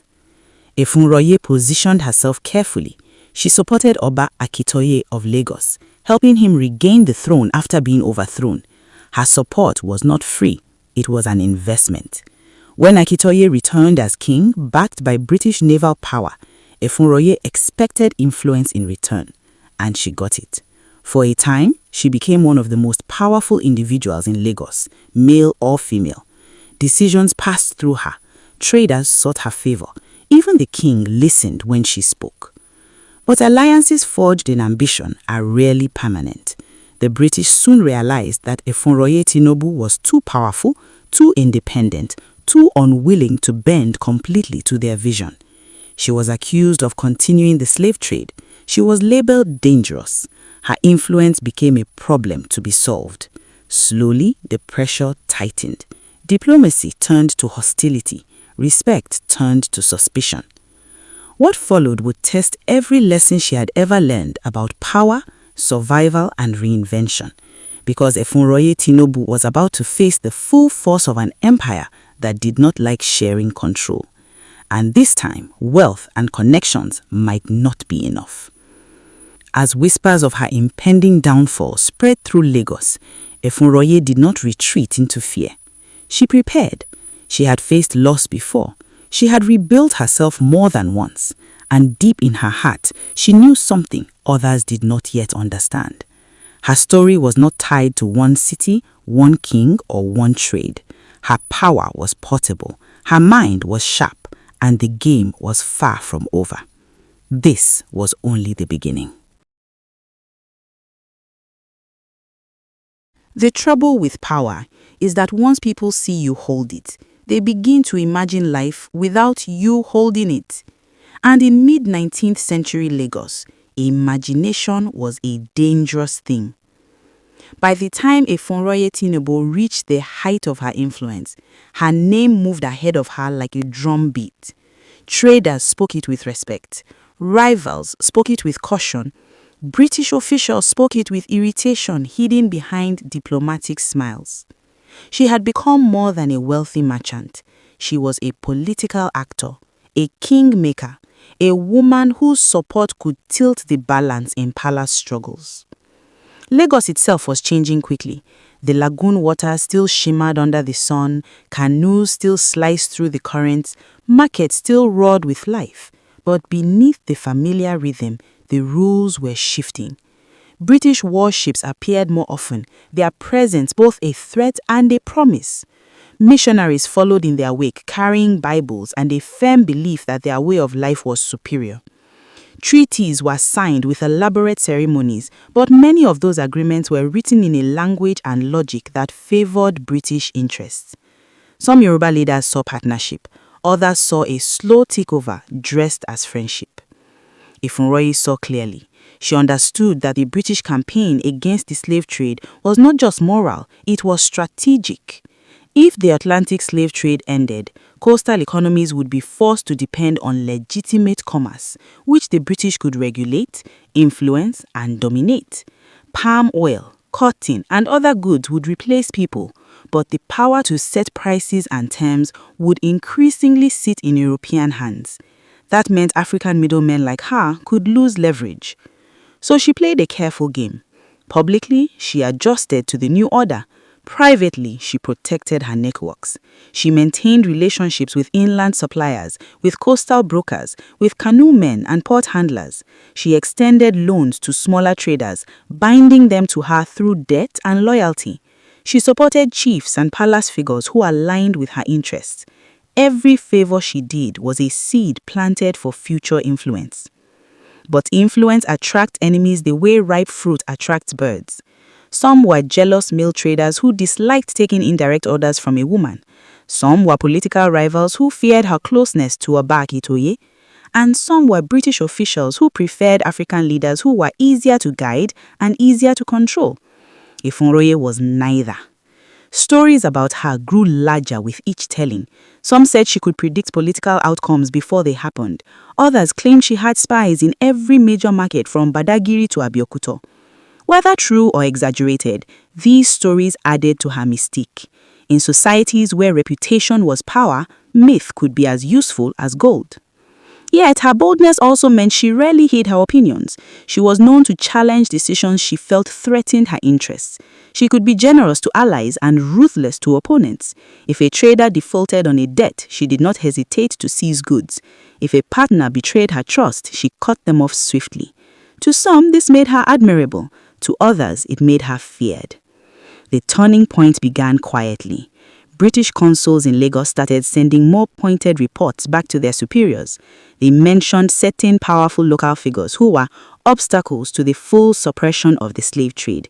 Ifunroye Tinubu's name appeared more than once. She was accused of secretly financing slave voyages and undermining abolition efforts. Whether every accusation was true mattered less than the fact that she was becoming politically inconvenient. At the same time, Lagos politics grew tense. Oba Akintoye, whom she had supported, owed part of his restored throne to British backing. That meant he walked a delicate line. He needed local support to remain legitimate, but he also needed British goodwill to remain secure. Balancing both was nearly impossible. And when British expectations clashed with the interests of his powerful supporters, something had to give. Pressure mounted behind closed doors. British officials pushed for stricter enforcement against slave trading. They wanted visible compliance. They wanted examples. And in political theater, an example is most effective when it is someone prominent, someone whose fall sends a message. Ifunroye likely sensed the shift before it became public. She was too perceptive not to. Meetings became cooler. Certain officials became less friendly. Rumors reached her ears, rumors of investigations, of complaints, of plans. But retreat was not her nature. She had built her life by leaning into storms, not running from them. Still, she was not reckless. She began reinforcing ties outside Lagos. Abeokuta remained important to her, not just as a birthplace, but as a political base among the Egba. She strengthened relationships there, offered financial support, and maintained loyalty among people who respected her roots. If Lagos became hostile, she would not be without options. Then the conflict surfaced openly. British authorities formally accused her of involvement in the slave trade and of destabilizing their anti-slavery efforts. The tone was no longer diplomatic suggestion, it was demand. For them, reducing her influence was about more than trade. It was about showing that British policy could not be defied by local elites, especially not by a woman whose power operated outside their control. The decision came like a thunderclap. Ifunroye Tinubu was to leave Lagos. Exile. A word heavy with humiliation and loss. For many, exile meant political death. It meant fading into irrelevance, your networks dissolving, your wealth draining away. Her enemies likely expected relief, maybe even celebration. But they misunderstood the woman they were dealing with. When she departed Lagos around 1856, it was not as a broken figure sneaking away in disgrace. It was as a strategist relocating her board. She took resources with her. She took loyal followers. She took knowledge, connections, and a reputation that did not vanish simply because the British wished it so. If anything, exile added another layer to her legend. She returned to Abeokuta, where Egba politics were dynamic and sometimes volatile. There, her wealth and experience were welcomed. Abeokuta was also resisting external domination, including pressure from Dahomey to the west and British influence from the coast. In this environment, a politically savvy, well-connected and wealthy woman was not a liability, she was an asset. And so, instead of shrinking, she expanded again, this time as a political influencer among the Egba. She financed war efforts, supported leaders, and contributed to the defense of the town. Some accounts suggest she helped supply arms during conflicts. Whether through money, logistics, or counsel, she inserted herself into the core of Egba resistance and governance. Her transformation was striking. In Lagos, she had been a commercial titan entangled in Atlantic trade politics. In Abeokuta, she evolved into something closer to a stateswoman and power broker within Yoruba political struggles. She had lost one arena but entered another. That ability to reinvent herself was her true genius. People began to see her not just as a trader, but as a figure of authority, a woman who could not be easily sidelined, a woman whose mind operated 3 steps ahead, a woman who understood that power was not a throne you sat on, it was a web you wove. Yet, as her rebuilding continued, the world around her continued to change. British influence in the region did not fade. Missionaries gained converts. New economic patterns emerged. Old systems bent under pressure. The era of independent coastal trade empires was slowly giving way to colonial structures. Ifunreye Tinubu stood at the crossroads of 2 worlds, the fading age of autonomous African merchant power and the rising age of European imperial control. She did not fully belong to either. She was a product of her time, shaped by its harsh realities, its moral complexities, and its relentless competition. And still, she endured. By the time many expected her story to be over, she was once again at the center of events, advising, funding, influencing. Her life had become proof that power did not always wear a crown or carry a sword. Sometimes it wore wrappers, negotiated prices, funded armies, and outlived its enemies. But history was not done testing her. Greater regional conflicts loomed, new political storms gathered, and the final chapters of her life would force people to decide how they truly saw her, as a hero, a villain, or something far more human and complicated. Because Ifunreye Tinubu's story was not a simple tale of good or evil. It was a story of survival in a brutal era, of ambition in a restrictive society, of intelligence in a dangerous game. And the game was still unfolding. By the time Ifunreye Tinubu settled firmly into Abeokuta again, many people assumed they understood her story. They thought they knew her pattern: rise, clash, exile, rebuild. But what they did not realize was that each phase of her life was not a repeat, it was an upgrade. She learned from every setback the way a seasoned chess player studies every loss. And now, in Abeokuta, she was playing a deeper game than ever before. Abeokuta in the mid-1800s was not just a town, it was a statement. It stood as a refuge city for the Egba people, surrounded by natural rock formations that served as protection. But safety was never guaranteed. The region was turbulent. The collapse of the Oyo Empire had reshaped Yoruba politics. Dahomey to the west was aggressive and militaristic. Ibadan to the north was rising as a war power. European influence crept steadily from the coast. Every town was balancing diplomacy and defense, trade and warfare. Into this complex environment stepped Madam Tinubu, older now, more experienced, and carrying the invisible armor of someone who had survived political storms. She arrived not as a refugee, but as a woman of means. She had wealth, and wealth in that era was not just comfort, it was ammunition. It bought loyalty, it financed defense, it decided who had influence. Her return to Abeokuta was welcomed by many Egba leaders. She was, after all, a daughter of the soil who had gained vast experience dealing with coastal politics and foreign traders. She understood the British mind better than most. She understood the economics of trade routes. She understood negotiation. These were valuable skills in a time when a wrong alliance could lead to invasion or economic strangulation. But Tinubu did not simply offer advice from the sidelines. She invested herself directly in the political and military life of Abeokuta. When conflict arose, she contributed resources. When leaders needed funding, she provided it. When supplies were required, she helped secure them. Some historical accounts suggest she supported the Egba during their conflicts with Dahomey, a kingdom known for its disciplined army and expansionist goals. Imagine the scene. War councils under the shade of trees, elders debating strategy, messengers arriving with urgent news. And among the influential voices, a woman whose opinions were taken seriously because her support had real weight behind it.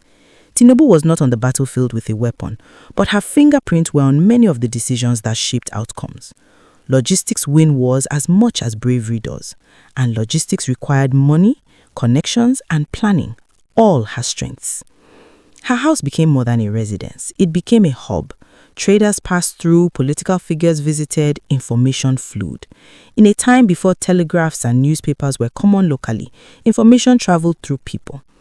Tinubu listened carefully. She asked questions. She compared stories. She built a mental map of regional politics. Knowing who was fighting who was short on supplies, who was seeking alliances, this knowledge was currency. Yet her influence was not only political. She also held social authority. In Yoruba society, powerful women in trade and leadership were not unheard of, but Tinubu operated at an exceptional skill. Younger women traders looked to her as a model. She demonstrated that a woman could command wealth, negotiate with men as equals, and shape public affairs. She did not campaign for women's rights in the modern sense, but her life quietly expanded what was imaginable for women around her. Still, admiration was not universal. Some traditionalists were uneasy with her prominence. Some rivals whispered that she was too powerful, too outspoken, too independent. But Tinubu had long learned that popularity was less useful than respect. And respect, even when mixed with fear, kept doors open. Meanwhile, the British presence in the region continued to grow. Their anti-slavery patrols did not mean they had lost interest in control. In fact, legitimate trade gave them new reasons to intervene in local economies. Missionaries established churches and schools, gradually influencing culture and belief systems. Treaties often came with hidden expectations. Protection today could become interference tomorrow. Tinubu watched all this with a pragmatic eye. She was not anti-European in a simplistic way. She had worked with Europeans for years, but she distrusted any power that pretended friendship while seeking dominance. She had seen how quickly British support in Lagos turned into pressure and exile for her. That memory never faded. So she advised caution. Engage, but do not depend. Trade, but do not surrender. Listen, but verify intentions. Whether leaders always followed her advice was another matter. Political decisions are shaped by many voices, and not everyone shared the same priorities. As years passed, her identity evolved again. She was no longer just the wealthy trader of Lagos or the exiled power broker. She was becoming an elder stateswoman figure, someone whose long experience itself commanded authority. Age in Yoruba society carried weight. Combined with her track record, it made her a living archive of political memory. But history has a way of complicating legacies. The same woman who funded defenses and strengthened Abeokuta had once been deeply involved in the slave trade. The same strategists who resisted foreign dominance had also profited from Atlantic systems shaped by that dominance. She was both a builder and a beneficiary of harsh systems. To some, this made her morally complex. To others, it simply made her a realist of her era. And perhaps that is the key to understanding her. She operated within the realities of her time, not the ideals of a later age. The 19th century West African world was not divided into heroes and villains the way modern stories often are. It was a landscape of survival, ambition, competition, and adaptation. Tinubu excelled at navigating that landscape. There were also personal dimensions to her life, losses, relationships, loyalties that history records only in fragments. Powerful figures appear larger than life, but they still felt fear, disappointment, and hope. One can imagine the quiet moments she must have had, reflecting on past alliances, on people she had helped to power, on betrayals she had survived. A life like hers was unlikely to be emotionally simple. What is clear is that she never became irrelevant. Decades after many expected her to fade, her name still carried influence. When disputes arose, her opinion mattered. When resources were needed, her support was sought. She had mastered something rare: longevity in power. Not constant control, but recurring relevance. And yet, the world kept moving. Colonial structures would soon tighten across West Africa. The era of autonomous merchant magnates and regional power brokers would gradually give way to formal colonial administrations. Tinubu was living at the edge of a turning tide. She had ridden one historical wave to great heights, but a bigger wave was forming on the horizon. The question was not whether change would come, it was how her story would be remembered when it did. Would she be recalled as a heroine who defended her people, as a shrewd trader who mastered her environment, as a controversial figure entangled in slavery and politics, or all of these at once? Because real history rarely offers simple labels. As the sun set on many evenings in Abeokuta, casting long shadows on the rocks that once sheltered refugees, one could imagine Madam Tinubu sitting among allies, listening more than speaking, her mind still active, still calculating, still aware that influence was like fire. You had to keep feeding it or it would die. But hers had burned for decades. and the final chapters of her life would ensure that long after she was gone, people would still argue, still debate, still tell stories about the woman who refused to live quietly in a time that tried to limit her. Her journey was approaching her final act, but the legend was still growing. Time has a way of softening some names and sharpening others. For Ifuroye Tinubu, time did something unusual. It complicated her. The longer she lived, the more layers her story gathered. By the later years of her life, she was no longer just a player in unfolding events. She was a reference point. People measured current situations against what she had seen, what she had survived, what she advised. But influence in old age is a delicate thing. It rests less on force and more on memory, reputation, and the loyalty one has built over decades. Tinubu understood this. She had spent much of her life building networks. Now those networks were her legacy and her shield. Abeokuta itself was evolving. The Egba state was growing more structured in its governance. Councils of chiefs, war leaders, and titled figures played defined roles. The arrival of Christian missionaries had begun to reshape parts of society, introducing Western education, new religious ideas, and new social norms. Some families embraced these changes, others resisted, wary of cultural erosion and foreign influence. Tinubu observed all of this with a seasoned eye. She had seen how foreign presence could begin with trade and end with control. She had lived through British friendship in Lagos that slowly narrowed her freedom until exile became the solution they preferred. So when missionaries spoke of progress and British representatives spoke of partnership, she likely heard echoes of earlier promises. Yet she was not frozen in the past. She did not reject change simply because it was foreign. What she rejected was losing agency. Control mattered to her. Control over trade, decisions, alliances, and destiny. If change could be navigated without surrendering autonomy, she could tolerate it. If it threatened self-determination, she resisted in whatever ways were available to her. Her compound in Abeokuta remained a place of movement. Visitors came not only for trade, but for counsel. Disputes between traders sometimes passed through her for mediation. Younger merchants sought her blessing or backing. Political figures valued her perspective, even when they did not fully agree with it. She had become a living archive of experience in a rapidly changing world. But history does not pause for even the most remarkable individuals. Regional conflicts still flared. Power struggles did not vanish, and economic transitions brought winners and losers.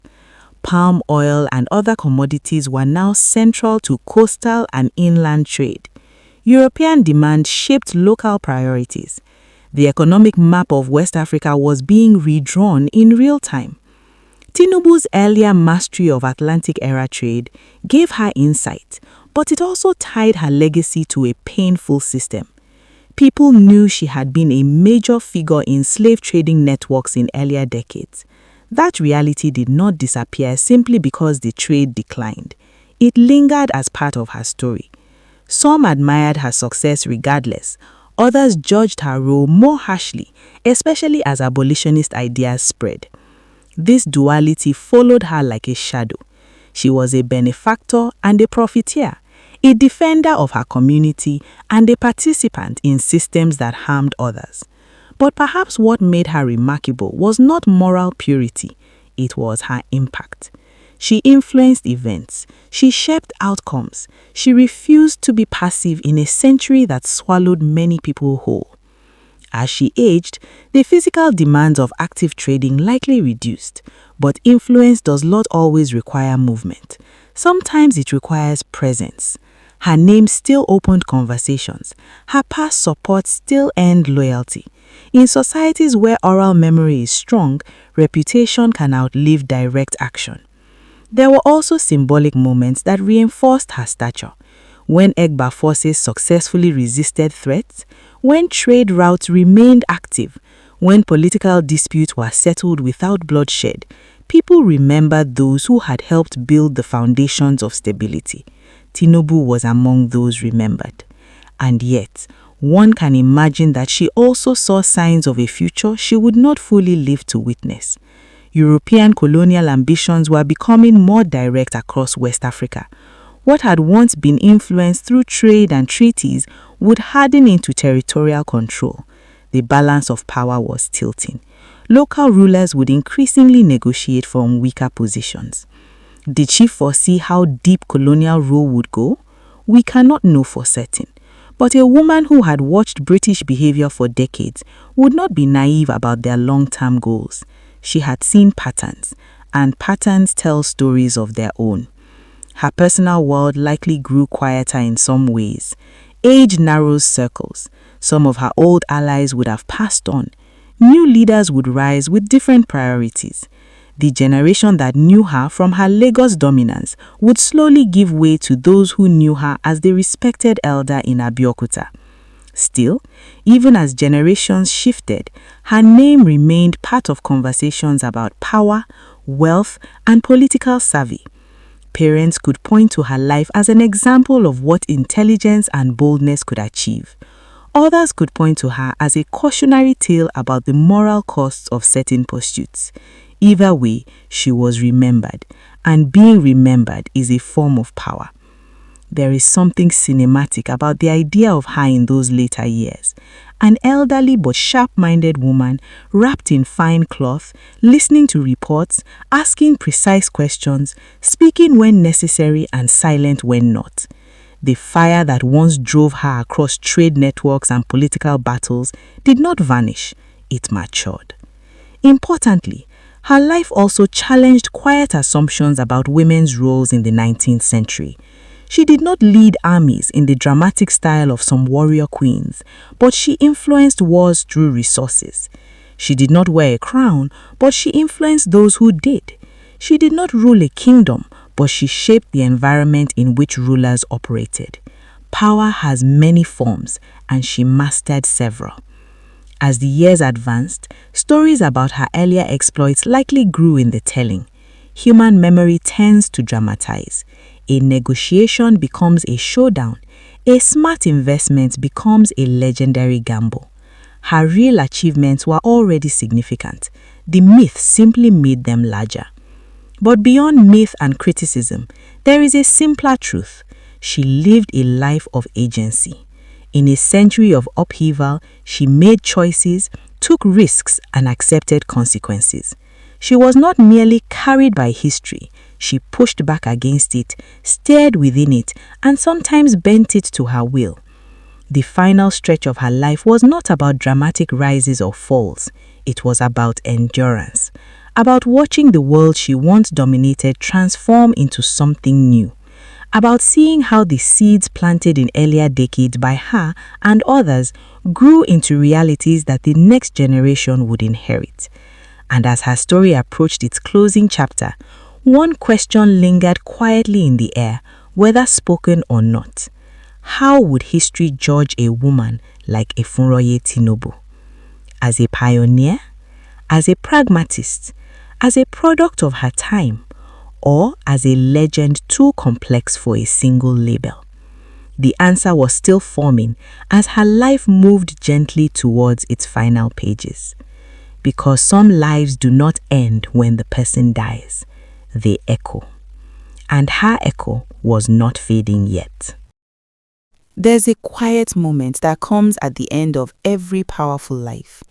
A moment when the noise of ambition fades and what remains are stories.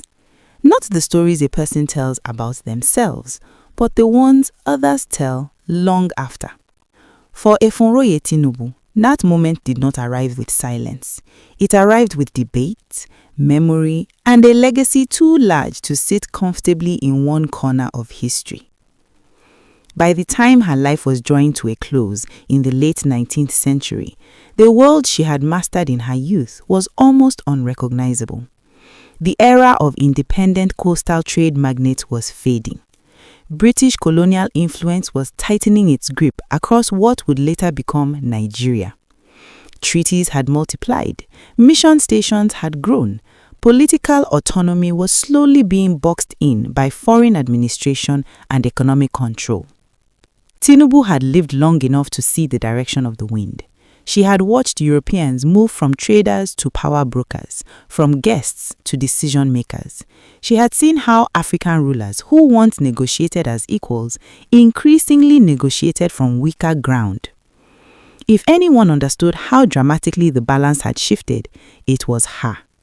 And yet, she herself had once been part of the earlier system that connected African markets to Atlantic demand. She had prospered in it. She had navigated it skillfully. Her story, like the century she lived in, refused to be simple. In Abeokuta, where she spent much of her later life, she remained a known and influential figure until her final years. Her wealth, though likely not as fluid as during her peak trading days, had already been converted into something more durable: social capital, relationships, reputation.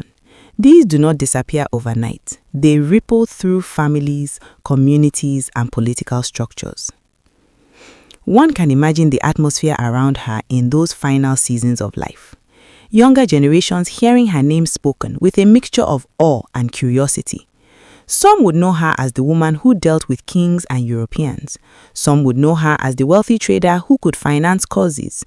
Some would know whispers of her role in the slave trade, and some would know her simply as Madame Tinubu, the formidable matriarch whose presence once shaped events.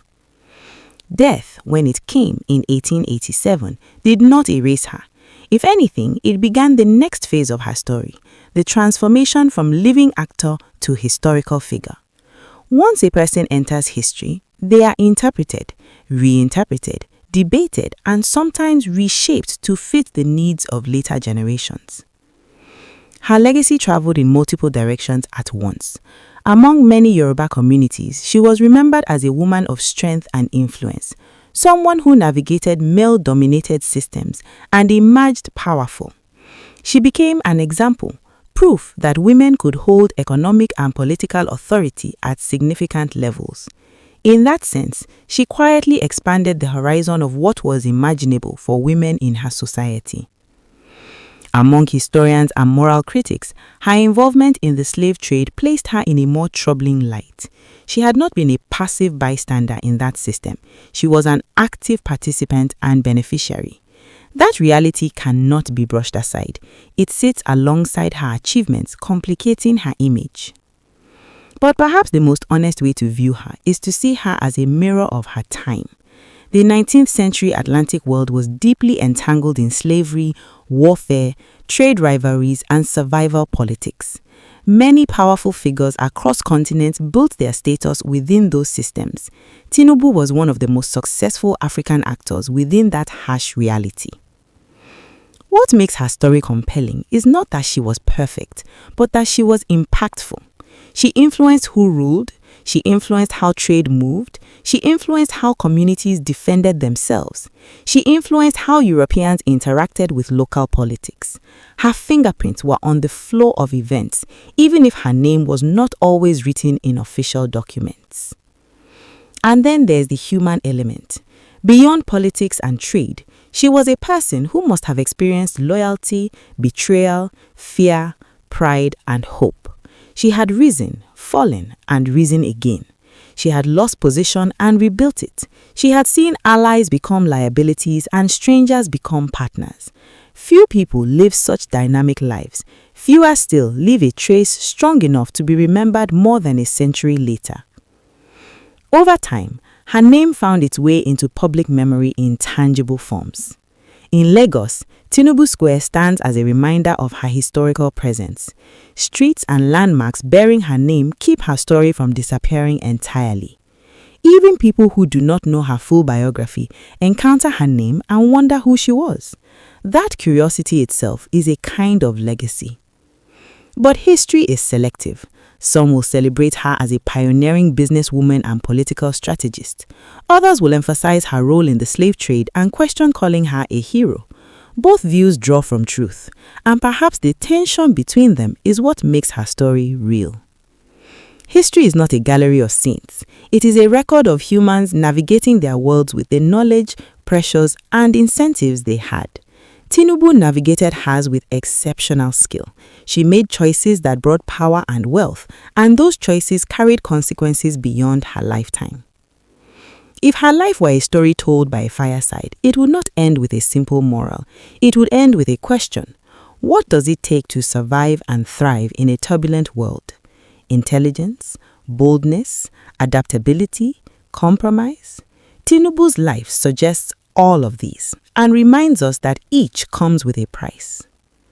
And maybe that is why her story still holds attention. It does not offer easy comfort. It offers intrigue. It offers complexity. It offers a portrait of a woman who refused to be small in a century that could be merciless. So when viewers listen to her story from beginning to end, they are not just hearing about one woman. They are hearing about a transforming Africa, about global current colliding on local shores, about the ways individuals can shape history even if they cannot control it entirely. Her story invites reflection, not just applause, curiosity, not just judgment, because long after the ships changed their cargo and the treaties changed their tone, the name Efonroye Tinubu still travels through books, through streets, through conversations like this one. A girl from Abeokuta who learned early that power could be built. A royal wife who refused to remain in the background. A trader who mastered networks across land and sea. A political actor who survived exile and returned to influence. A matriarch whose legacy refuses to fit into a single sentence.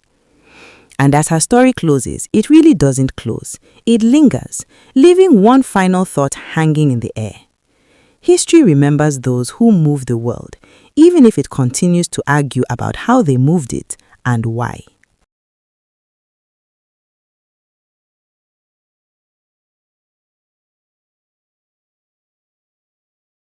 The boy who would one day shake the world was not born in a palace of power, but in a small village surrounded by rolling hills, grazing cattle, and the quiet rhythm of rural life. Long before the name Nelson Mandela echoed across continents, he was simply Rolihlahla, a Xhosa name that loosely meant troublemaker, and in a way, destiny had already whispered its plan. Imagine the early morning mist of Mvezo in 1918, the air cool, the earth red beneath bare feet, elders speaking in proverbs, and children learning history not from books but from stories told around fires. In that world, young Rolihlahla listened. He listened to tales of African kings, of resistance, of dignity, of a time before foreign rule reshaped the land. These were not just bedtime stories. They were seeds that would quietly grow in his heart. His father was a counselor to a local chief, a respected man, proud and firm. From him, Mandela inherited a sense of justice and an understanding that leadership was not about loudness, but about responsibility. But life does not always ask permission before it changes course. When Mandela was still a boy, his father passed away. The loss was heavy, but it opened an unexpected door. He was taken to live with the Tembo royal family under the care of the regent, Chief Jongin Taba. Suddenly, the village boy was exposed to a different world, one of leadership meetings, tribal governance, and decisions that affected entire communities. He watched how men debated, how they listened before they spoke, how consensus mattered more than ego.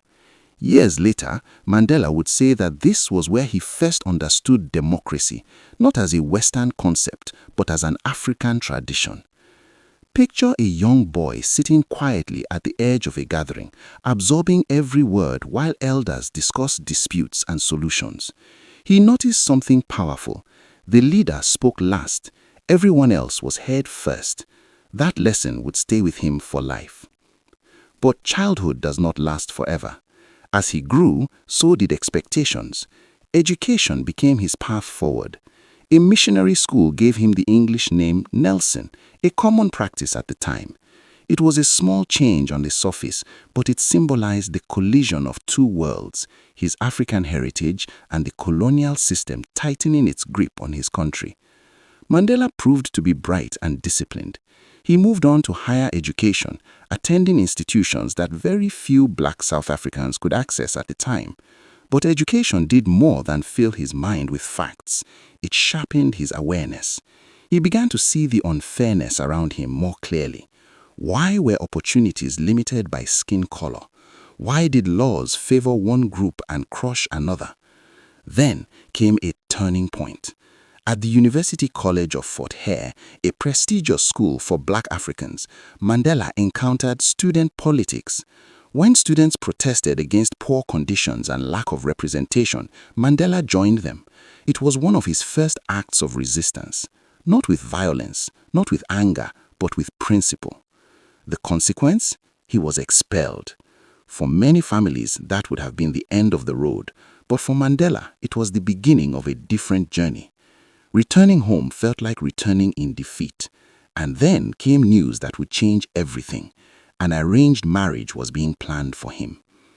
Now, imagine being a young man with big questions about justice and freedom, suddenly told your life partner has already been chosen, your future mapped out. Mandela made a bold decision. Instead of accepting, he fled to Johannesburg. That move was more than an escape from marriage. It was a leap into history. Johannesburg in the 1940s was a city of gold mines and sharp inequalities. Wealth for some, struggle for many. Mandela arrived with little money, little connection, and big uncertainty. He worked as a security guard, then as a law clerk. By day, he worked. By night, he studied law. The city exposed him to the raw reality of racial discrimination in a way rural life never had. Signs that restricted movement, jobs reserved for whites, past laws controlling black lives, humiliation built into daily existence. These were not stories now. This was life. And then he met people who were thinking the same thoughts he was. Young, educated, determined Africans who were tired of accepting injustice as normal. Among them was Walter Sisulu, who would become a lifelong friend and ally. Through these relationships, Mandela found his political home, the African National Congress, the ANC. But this was not yet the global icon we know. This was a young man learning, debating, sometimes unsure, sometimes fiery. He wore sharp suits, enjoyed lively discussions. He was human, relatable, and evolving. Together with other young activists, Mandela helped form the African National Youth League. They believed the older generation was too cautious. They wanted action, mass mobilization, and a stronger push against apartheid. Their energy injected new life into the struggle. Imagine secret meetings filled with urgency. Papers spread across tables, voices lowered but passionate, plans forming, hope rising. Mandela's law career began to take shape. He and Oliver Tambo opened one of the first black law firms in Johannesburg. For many black South Africans, their office became a place of refuge. People came with stories of forced removals, unfair arrests, broken families. Mandela didn't just hear about oppression, he defended its victims. Every case was a window into the system's cruelty. Every client was a reminder that this fight was bigger than personal ambition. But activism comes with a price. The government began to notice him. Surveillance, harassment, restrictions. Still, Mandela pressed on. Campaigns of defiance grew. Protests challenged unjust laws. The government responded with force. And here is where the story tightens like a drumbeat. Because Mandela faced a question that would haunt many freedom fighters. When peaceful protest is met with violence again and again, what comes next? He wrestled with this deeply. He was not born a radical. He was shaped into one by circumstance. As apartheid laws became harsher and peaceful demonstrators were attacked, Mandela and others began to consider new strategies, not out of hatred, but out of desperation to be heard. The world around him was shifting. Pressure was building. The air was thick with tension. Yet at home, he was also a husband and a father, trying to balance family life with a growing political storm. The strain was real. Late nights, secret meetings, the constant risk of arrest. His personal world and political world were on a collision course. Still, if you had met him then, you might not have predicted the legend he would become. You would have seen a determined lawyer, a persuasive speaker, a man with a calm smile and a burning cause. But history often disguises its heroes in ordinary moments before revealing their extraordinary paths. And as the South African government tightened its grip, as resistance movements grew louder, as Mandela's name began appearing in police reports more frequently, one truth became clear. The journey of Roli Lahala, the troublemaker, was only beginning. The boy who listened to stories by the fire was slowly becoming a story the world would one day tell. And the next chapter would test his courage in ways he could not yet imagine. The city did not sleep, and neither did the struggle. Johannesburg in the 1950s pulsed with tension, like a drumbeat that never fully faded. By now, Mandela was no longer just observing injustice, he was stepping directly into its path. Each day felt like standing closer to a storm, knowing it would eventually break. Imagine the atmosphere. Streets alive with movement, but underlined by fear. Police vans cruising slowly, informants everywhere, conversations that dropped into whispers when strangers approached. Apartheid was no longer just policy, it was a system tightening like a fist. Mandela had grown into his voice. Tall, composed, and sharp in thought, he could command a room without raising his volume. People listened when he spoke, not because he demanded attention, but because his words carried conviction. He spoke of dignity, of rights, of a South Africa that belonged to all who lived in it, black, white, Indian, colored, a radical idea at the time. The ANC Youth League was no longer just talk, action had begun. The Defiance campaign of the early 1950s marked a turning point. Volunteers deliberately broke apartheid laws, entering whites-only areas, ignoring curfews, refusing to carry passes. It was organized, disciplined resistance. The goal was not chaos, but moral pressure. Fill the jails, expose the injustice, force the world to look. Mandela was at the center of this wave, planning, motivating, coordinating, traveling from place to place, speaking to crowds who hung onto every word. For many, he represented a new generation of African leadership, educated, fearless, strategic. Picture the scenes. Long lines of protesters walking calmly toward arrest. No shouting, no violence, just quiet defiance. Police unsure whether to react with anger or confusion. Jails slowly filling with ordinary people whose only crime was demanding equal treatment. But the government did not see peaceful protest as noble. They saw it as a threat. Mandela was banned, a legal restriction meant to silence him. He could not attend gatherings, could not speak publicly, could not be quoted. It was as if the state tried to erase his voice without locking him up. But Mandela adapted. He became more strategic, more careful. Meetings moved to secret locations. Messages traveled through trusted networks. He learned the art of operating in the shadows while still inspiring those in the light. It was during this time that people began calling him the Black Pimpernel, a man who could appear and disappear, always one step ahead of authorities. At the same time, his legal practice with Oliver Tambo flourished. Their office became a lifeline for black South Africans crushed by apartheid regulations. People traveled long distances just to sit in their waiting room. Mothers fighting pass violations, workers wrongfully dismissed, families facing forced removals. Each case added fuel to Mandela's resolve. The law, which was supposed to protect citizens, had been turned into a weapon against them. He began to see that the courtroom alone would not bring freedom. The system itself needed to change. Then came 1955, the Congress of the People, a historic gathering where people from all backgrounds came together to draft a vision for a free South Africa.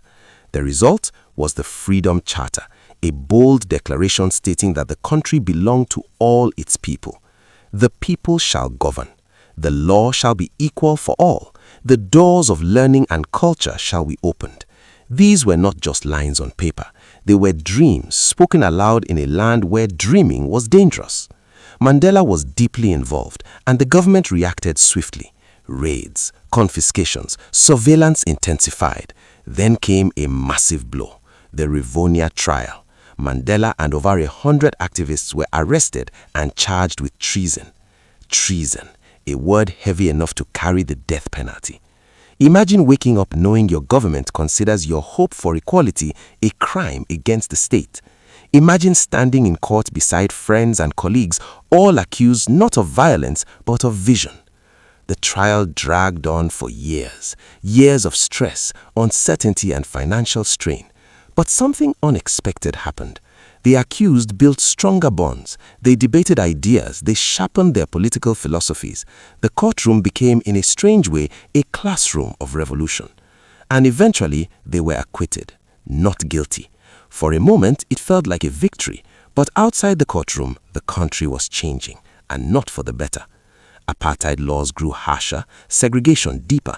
The government was digging in, determined to crush resistance. Peaceful protests were increasingly met with brutality. Then came 1960, Sharpeville. On a seemingly ordinary day, protesters gathered against past laws. They were unarmed, determined, but peaceful. What followed would shock the world.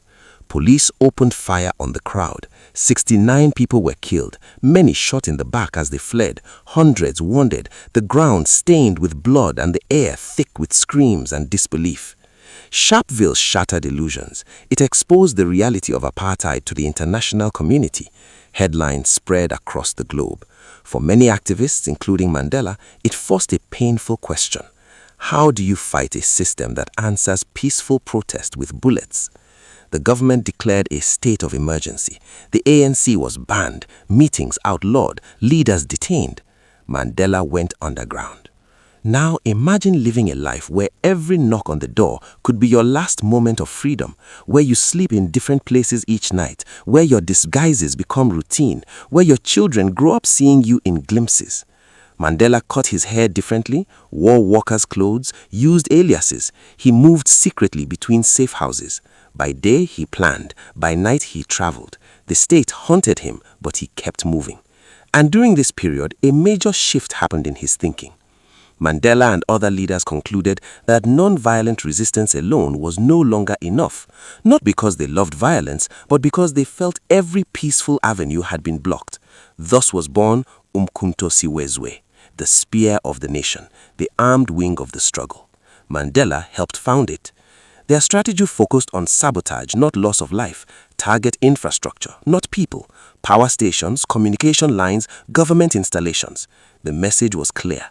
Apartheid would not continue unchallenged. This decision was controversial then and remains debated today, but to Mandela, it was a reluctant step taken after years of peaceful efforts were crushed. Still, he never glorified violence. He saw it as a last resort, a tragic necessity in a cornered situation. Secret training began. Planning expanded. Mandela even traveled outside South Africa secretly to gain support and learn guerrilla tactics.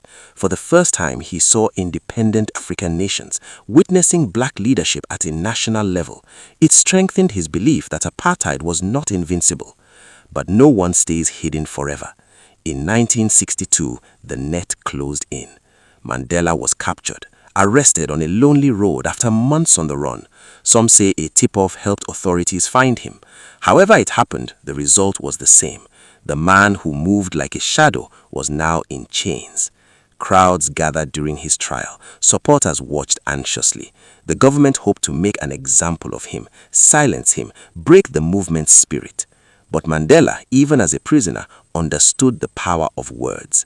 In court, he stood tall, calm, measured, and he delivered a statement that would echo through history. He spoke of his ideals, his dream of a democratic and free society where all could live together in harmony. Then he said something that stunned the courtroom. It was an ideal, he declared, for which he was prepared to die. Not shouted, not dramatic, simply stated. A man at peace with his conviction. Those listening realized this was no ordinary defendant. This was someone whose courage ran deeper than fear. The trial that followed would become one of the most famous political trials in history. The Rivonia trial loomed ahead. Evidence mounted. The possibility of a death sentence was real. And as Mandela sat in his cell awaiting what might be the end, the world outside was beginning to pay attention. Because sometimes when a system tries to bury a voice, it accidentally amplifies it. The troublemaker from Veso was no longer just a local activist, he was becoming a symbol. And the next chapter would test not only his resolve, but his endurance in ways few humans ever experience. Because the road ahead was not months or years, it was decades. The courtroom was silent in a way that felt heavy, like the air itself was waiting. Nelson Mandela stood in the dock, not as a free man defending himself, but as a prisoner already marked by the state as dangerous. The Rivonia trial had drawn attention far beyond South Africa. Journalists scribbled notes. Supporters filled seats when they could. Security watched every movement. But Mandela's face carried an unusual calm. He knew the odds.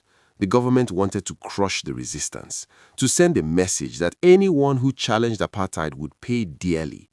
The charges were severe: sabotage, conspiracy, attempts to overthrow the state. The death penalty was not just possible, many expected it. Yet when Mandela spoke, it did not sound like a man begging for mercy. It sounded like a man explaining his soul. He spoke about his life, his choices, and the long road that led him there. He explained how peaceful protest had been met with violence, how laws had stripped people of dignity, how families were torn apart by forced removals and past laws. He spoke slowly, clearly, as if he wanted every word to land in history. Then came the line that would travel across the world. He said he had fought against white domination and against black domination. He spoke of a democratic and free society where all persons live together in harmony with equal opportunities. And he declared that it was an ideal he hoped to live for, but if necessary, an ideal he was prepared to die for. No shouting, no drama, just truth delivered without fear. Some in the courtroom felt chills. Even those who opposed him could sense they were witnessing something rare, a man whose conviction was larger than his own survival. When the verdict finally came in 1964, Mandela and his comrades were spared the death sentence but given life imprisonment. Life, a word that stretched into the unknown. For a 46-year-old man, it could mean dying behind bars. He was sent to Robben Island, a prison surrounded by cold Atlantic waters, isolated from the mainland, designed to break the spirit. The ferry ride there was quiet. Chains clinked. Guards barked orders. The island appeared like a rock in the sea, unforgiving and grey. Imagine stepping onto that island knowing you might never walk freely again, knowing your children would grow up without you, knowing your name might fade while you sat in a cell the size of a small room. Mandela's cell was tiny, a thin mat on the floor, a bucket for sanitation, a small barred window that let in more cold than light. No comfort, no privacy, just walls and time. The routine was harsh. Prisoners woke early, worked long hours, and endured strict discipline.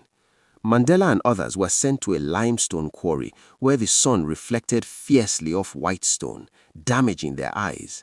The glare was so intense that years later Mandela's tear ducts were permanently affected. Guards often tried to humiliate prisoners, calling them by numbers instead of names, enforcing petty rules, limiting letters and visits. Communication with family was painfully rare.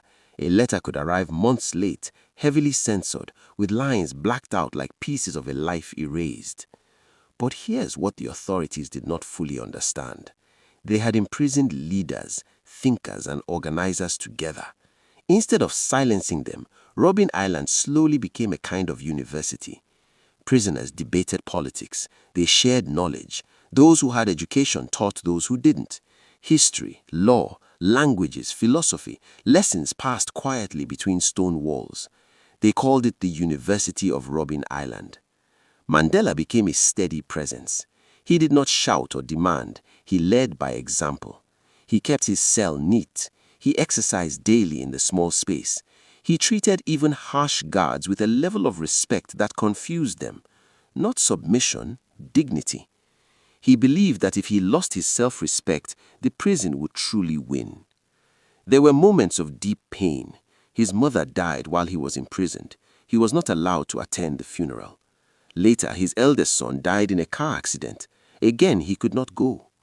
Imagine grieving alone in a cell with no embrace from family, no quiet corner to mourn, just stone and silence. Yet he did not let bitterness consume him. That was a choice, made again and again in small daily decisions. Outside the prison, the world was changing. News of apartheid's brutality spread. Other African nations gained independence. Global voices began calling for sanctions against South Africa. Students protested. Musicians sang about freedom. Free Nelson Mandela became a chant, a slogan, a global demand. But on the island, time moved differently. Days were measured in routines, weeks in letters, years in subtle changes. A slightly improved meal, a new study permission, long struggles for small rights. Mandela and fellow prisoners even negotiated with authorities for better conditions, long trousers instead of shorts for black prisoners, more study access, slightly improved food. Small victories, but each one a reminder that resistance could be persistent, not loud. He also learned Afrikaans, the language of the oppressors. Some prisoners questioned this. Why learn the language of those who jail you? Mandela saw it differently. He believed understanding your opponent was a form of power. One day he might need to speak to them in their own tongue. Years passed. His hair grayed. His fame grew beyond the prison walls.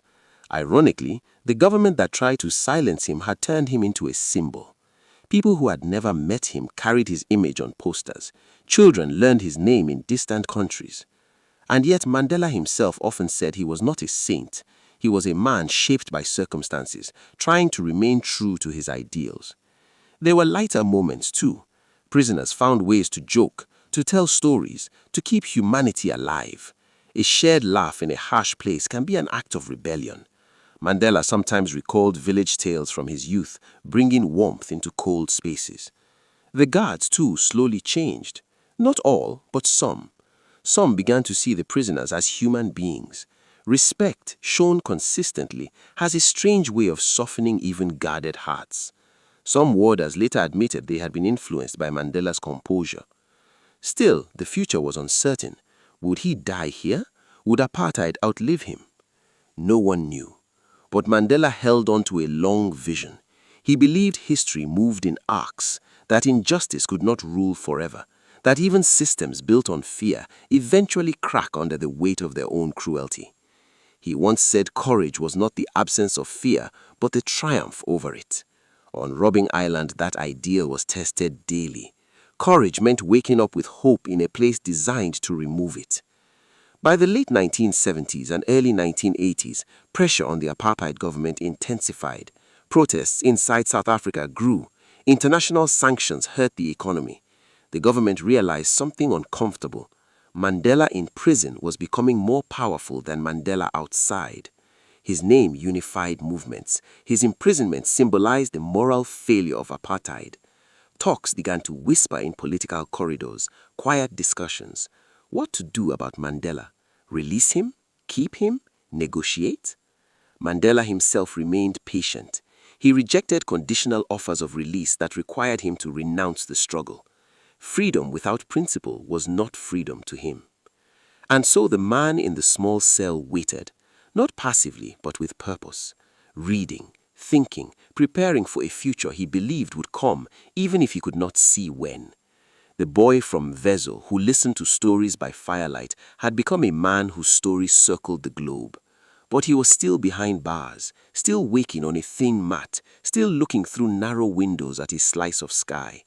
And the world was beginning to realize something profound. You could imprison a body, but you could not easily imprison an idea whose time had come. The next chapter would bring secret meetings, unexpected conversations, and the first real cracks in apartheid's walls.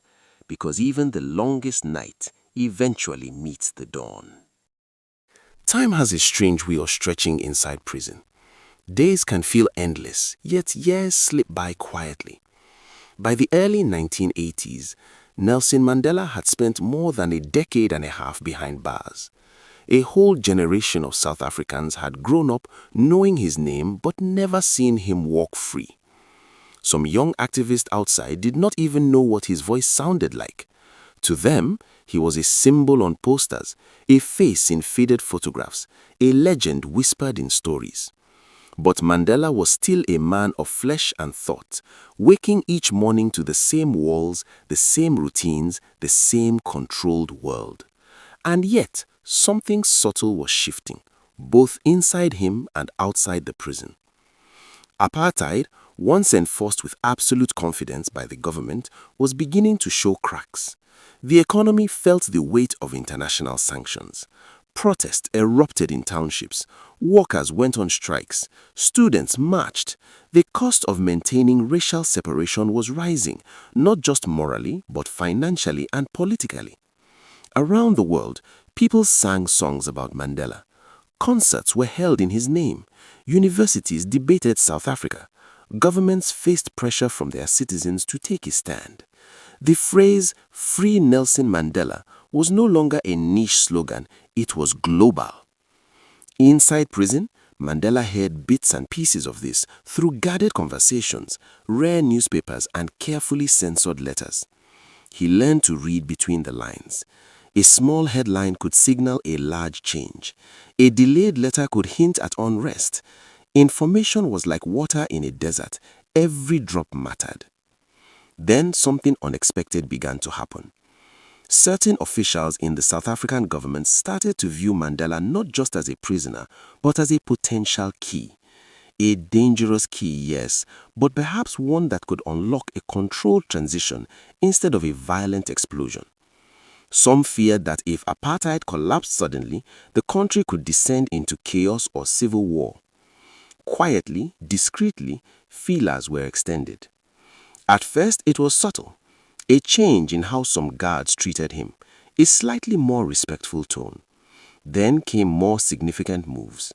In 1982, Mandela and a few other senior ANC prisoners were transferred from Robben Island to Pollsmoor Prison on the mainland. Officially, it was about logistics. Unofficially, it created conditions for possible talks. Pollsmoor was different. Still a prison, still restrictive, but less isolated. Mandela was now closer to the political heart of the country, closer to those in power, closer to the currents of change. Imagine the psychology of this moment. A man imprisoned for nearly 2 decades, suddenly sensing that the walls around him were not just barriers, but also channels through which history might move. Mandela understood something crucial. If change came, it would require dialogue, not just defiance. But dialogue with whom? With the very government that had jailed him. This was not betrayal in his eyes, it was strategy.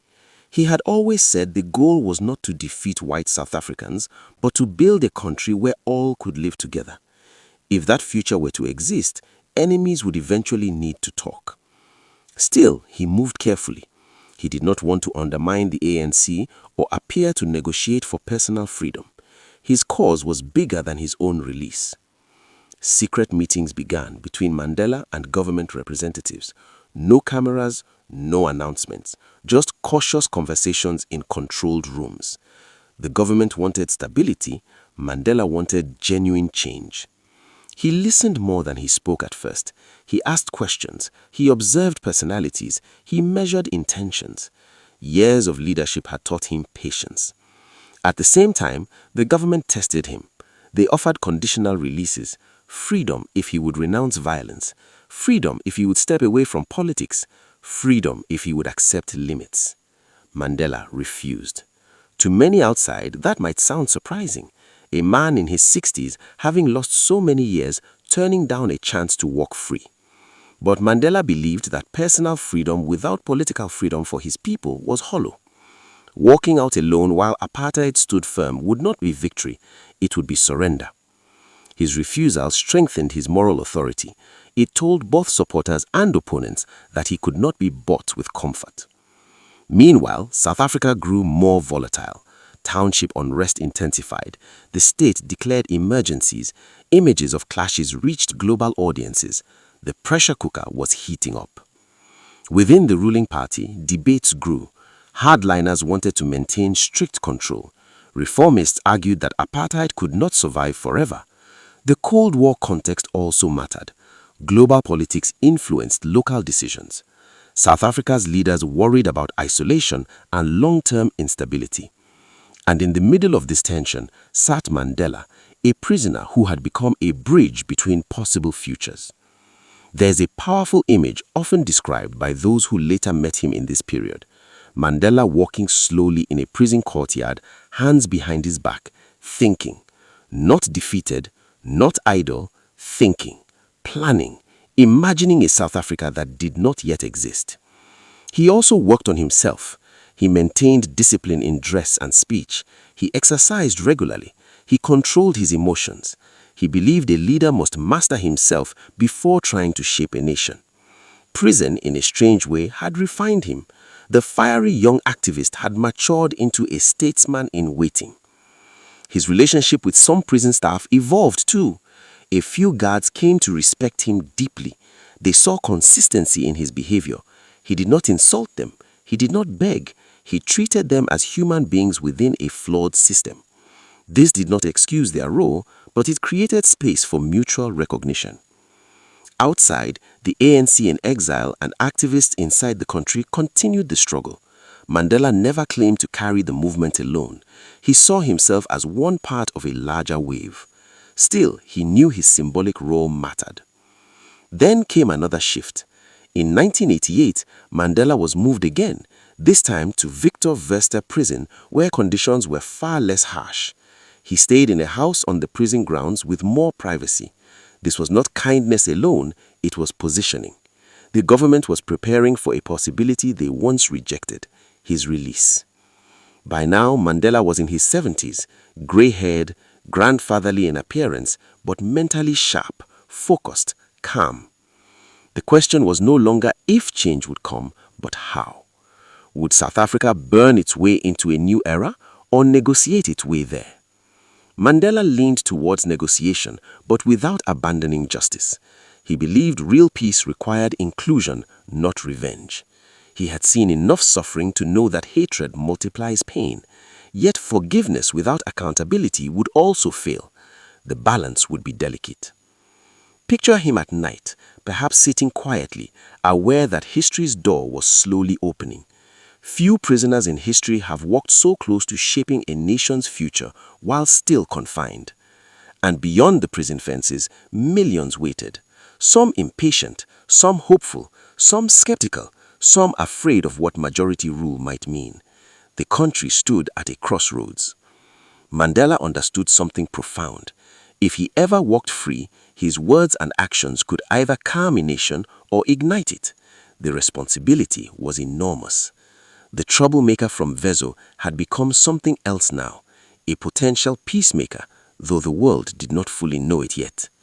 The next chapter would bring the moment many thought they would never see.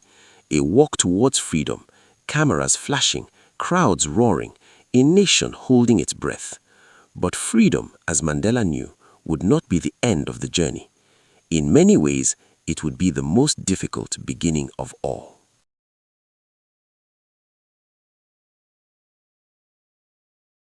The day Nelson Mandela walked out of Victor Verster prison in February 1990 is etched into history. But the story of that moment begins long before the gates opened. For 27 years, the world had waited. Generations had grown up seeing his face on posters, chanting his name at rallies, and dreaming of a South Africa where freedom and equality were real. Yet Mandela's release was not a sudden miracle. It was the culmination of careful strategy, global pressure, and an unwavering personal commitment to justice. On the morning of his release, the sun cast a golden light across the grounds. Mandela, dressed in a crisp suit, stepped out with measured calm, waving to the growing crowd. People had gathered for miles, journalists documenting every second, television cameras broadcasting live around the world. He did not rush. He did not speak immediately. He simply stood there, absorbing the moment, aware of the weight of history resting on his shoulders. Behind him, the gates clanged shut, a symbol not of confinement, but of the extraordinary journey that had led to this point. Mandela had been tested by time, by injustice, by grief, yet he walked free with dignity intact, carrying not bitterness, but a vision of reconciliation. His first words to the assembled crowd reflected this. The struggle was not yet over, but a new chapter had begun. The months that followed were intense and transformative. Mandela embarked on a campaign of dialogue, reaching out to leaders of all political factions, including those who had once enforced apartheid. Every meeting was calculated, every conversation strategic. He sought to dismantle fear and build trust. He believed that the transition to democracy required negotiation, patience, and above all, the courage to forgive without compromising justice. The challenge was immense. South Africa was deeply divided. Communities were suspicious, violent incidents flared, and years of oppression left deep scars. Mandela understood that leadership in this moment demanded more than rhetoric. It demanded empathy, moral authority, and the ability to see both sides of the story. He spoke of unity often, emphasizing that the liberation of one group would be meaningless if it caused the suffering of another. Internationally, Mandela became a beacon of hope. World leaders flocked to meet him, inspired by his commitment to peace and reconciliation. Sanctions were lifted, foreign investments returned, and South Africa began to slowly reintegrate into the global community. Yet Mandela never allowed external accolades to distract him. His focus remained firmly on the people, on creating a society where rights were protected, opportunities were equal, and the horrors of apartheid were never repeated. Within South Africa, the political landscape shifted dramatically. Mandela worked tirelessly to negotiate with the ruling National Party, ensuring that the transition would be peaceful.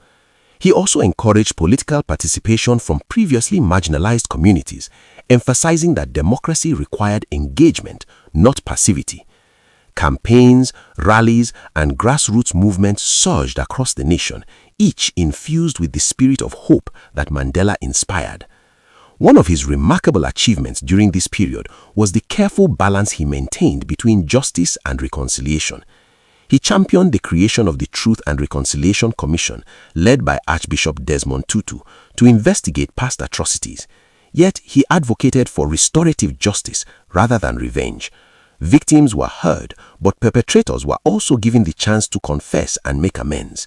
Mandela believed that healing required truth, not only punishment. Through it all, Mandela remained calm under pressure. Threats persisted, violence occasionally flared, and extremists on both sides sought to derail the delicate process. But his steadfast presence, his insistence on dialogue, and his unwavering principles provided a stabilizing force. People began to believe that peaceful transformation was possible even after decades of systemic oppression. By 1994, the moment arrived for which so many had waited. South Africa held its first democratic elections, open to all citizens regardless of race. Millions lined up to vote. Mandela had spent decades dreaming of this day, and now as the results came in, he prepared to accept the weight of leadership with humility and determination. When he was inaugurated as the country's first black president, Mandela did not seek vengeance. Instead, he reached out to former adversaries, inviting them into government, creating a cabinet that reflected the nation's diversity. He wore the mantle of leadership with grace, using his presidency to promote equality, education, and economic opportunity. His speeches were measured, yet inspiring, emphasizing that unity required both acknowledgement of past wrongs and commitment to a shared future. Mandela's presidency was not without challenges. Economic disparity, lingering violence, and political tensions demanded constant attention, yet his approach, principled, patient and visionary, gradually began to transform South Africa. International observers marveled at the peaceful transition, often citing Mandela as the central figure whose moral authority made reconciliation possible. Even after stepping down in 1999, Mandela continued to influence the world. He focused on social causes, education and healthcare, particularly in the fight against HIV/AIDS. His presence remained a symbol of resilience, forgiveness and leadership grounded in empathy and justice. The journey from a small village in Vezo to the presidency of South Africa is extraordinary because it was not easy. It was filled with struggle, imprisonment and personal sacrifice, but because Mandela never let bitterness dictate his actions. He remained committed to ideals larger than himself. He understood that freedom was not merely the absence of chains, but the presence of equality, dignity and opportunity for all. Mandela's life is a testament to the power of patience, courage and moral clarity. It demonstrates that even in the darkest circumstances, leadership can emerge not through domination, but through humility and vision. His legacy continues to inspire generations around the world, reminding us that true justice, when pursued with integrity and persistence, can reshape a nation. As we reflect on Mandela's journey, it becomes clear that true greatness is measured not just by triumph, but by the way one transforms adversity into opportunity, fear into courage, and confinement into a platform for universal hope. The boy from Vezo had become a man who changed the course of history, leaving behind a blueprint for freedom and reconciliation that the world still follows today. And so, Mandela's story is not merely one of political success, it is the story of the human spirit, of resilience, and of the extraordinary impact one person can have when guided by principle, compassion, and an unwavering commitment to justice. The journey that began in a small village had reached the world stage, but its lessons continue to ripple across time, teaching that courage, patience, and forgiveness are the cornerstones of true leadership. The next and final chapter would reflect on the enduring legacy of Mandela, exploring the lessons his life offers the world and the ways in which his vision continues to guide humanity towards justice, unity, and hope.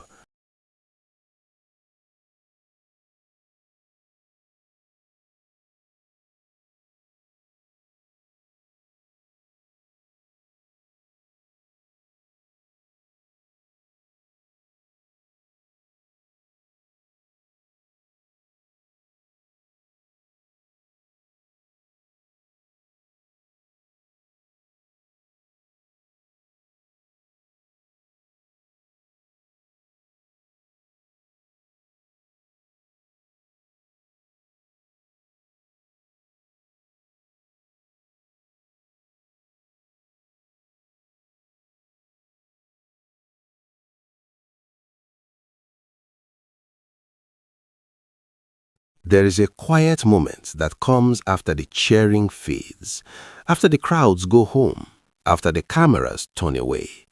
It is the moment when a leader is left alone with the meaning of their journey. For Nelson Mandela, that moment did not arrive when he left prison, nor when he became president, nor even when he stepped down from office.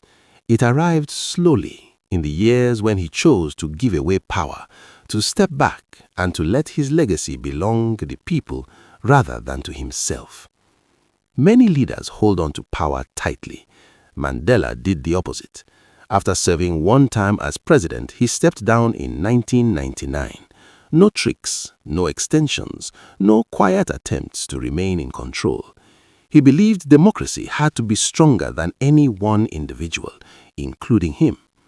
That decision alone set him apart in a world where leaders often rewrite rules to stay in office.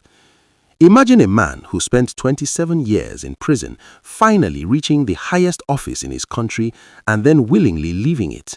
That act sent a message louder than any speech. Leadership is service, not ownership. But Mandela did not disappear. He simply changed roles. He became in many ways the world's elder statesman, a moral voice, a reminder of what forgiveness and resilience look like in real life. He traveled less, spoke carefully, and chose his causes with intention.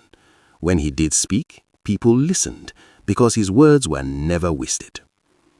One of the causes closest to his heart in later years was the fight against HIV/AIDS. At a time when stigma and silence surrounded the disease in Africa, Mandela used his influence to encourage openness, education, and compassion. He even shared the painful truth of losing his own son to AIDS-related illness, helping to humanize a crisis many were afraid to discuss. Think about the courage in that. A global icon admitting personal pain so others might feel less alone. That was Mandela's style, turning personal struggle into public healing. But Mandela did not disappear. He simply changed roles. He became in many ways the world's elder statesman, a moral voice, a reminder of what forgiveness and resilience look like in real life. He traveled less, spoke carefully, and chose his causes with intention. When he did speak, people listened, because his words were never wasted. One of the causes closest to his heart in later years was the fight against HIV/AIDS. At a time when stigma and silence surrounded the disease in Africa, Mandela used his influence to encourage openness, education, and compassion. He even shared the painful truth of losing his own son to AIDS-related illness, helping to humanize a crisis many were afraid to discuss. Think about the courage in that. A global icon admitting personal pain so others might feel less alone. That was Mandela's style, turning personal struggle into public healing. But Mandela did not disappear. He simply changed roles. He became in many ways the world's elder statesman, a moral voice, a reminder of what forgiveness and resilience look like in real life. He traveled less, spoke carefully, and chose his causes with intention. When he did speak, people listened, because his words were never wasted. One of the causes closest to his heart in later years was the fight against HIV/AIDS. At a time when stigma and silence surrounded the disease in Africa, Mandela used his influence to encourage openness, education, and compassion. He even shared the painful truth of losing his own son to AIDS-related illness, helping to humanize a crisis many were afraid to discuss. Think about the courage in that. A global icon admitting personal pain so others might feel less alone. That was Mandela's style, turning personal struggle into public healing. But Mandela did not disappear. He simply changed roles. He became in many ways the world's elder statesman, a moral voice, a reminder of what forgiveness and resilience look like in real life. He traveled less, spoke carefully, and chose his causes with intention. When he did speak, people listened, because his words were never wasted. One of the causes closest to his heart in later years was the fight against HIV/AIDS. At a time when stigma and silence surrounded the disease in Africa, Mandela used his influence to encourage openness, education, and compassion. He even shared the painful truth of losing his own son to AIDS-related illness, helping to humanize a crisis many were afraid to discuss. Think about the courage in that. A global icon admitting personal pain so others might feel less alone. That was Mandela's style, turning personal struggle into public healing. But Mandela did not disappear. He simply changed roles. He became in many ways the world's elder statesman, a moral voice, a reminder of what forgiveness and resilience look like in real life. He traveled less, spoke carefully, and chose his causes with intention.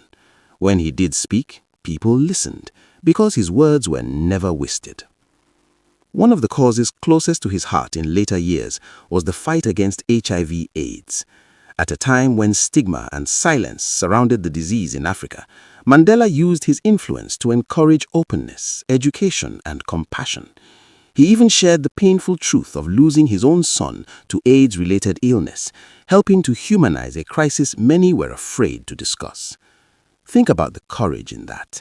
A global icon admitting personal pain so others might feel less alone.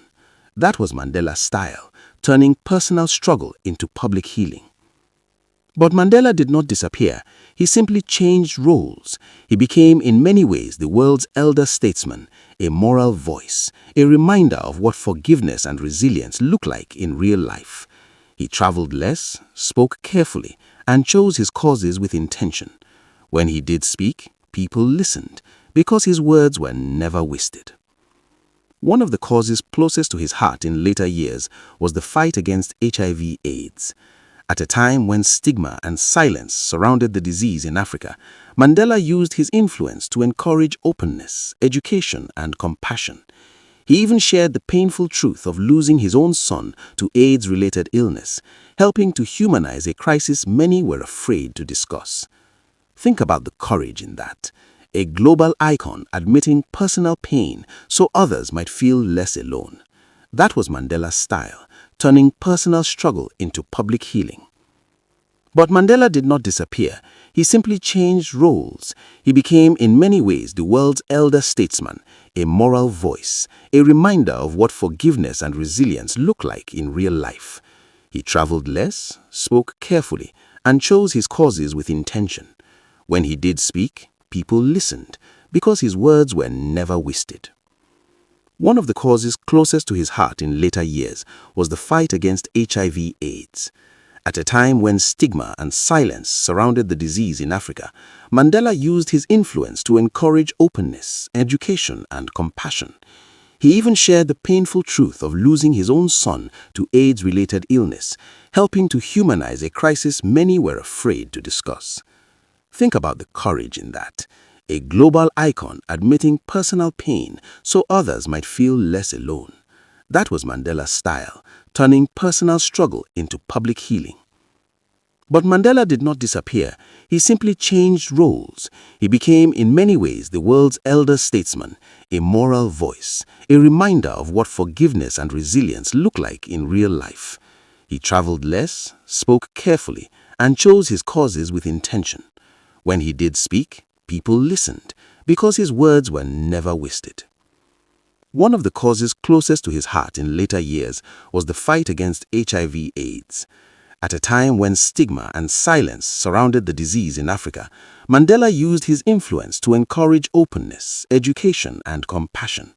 He even shared the painful truth of losing his own son to AIDS-related illness, helping to humanize a crisis many were afraid to discuss.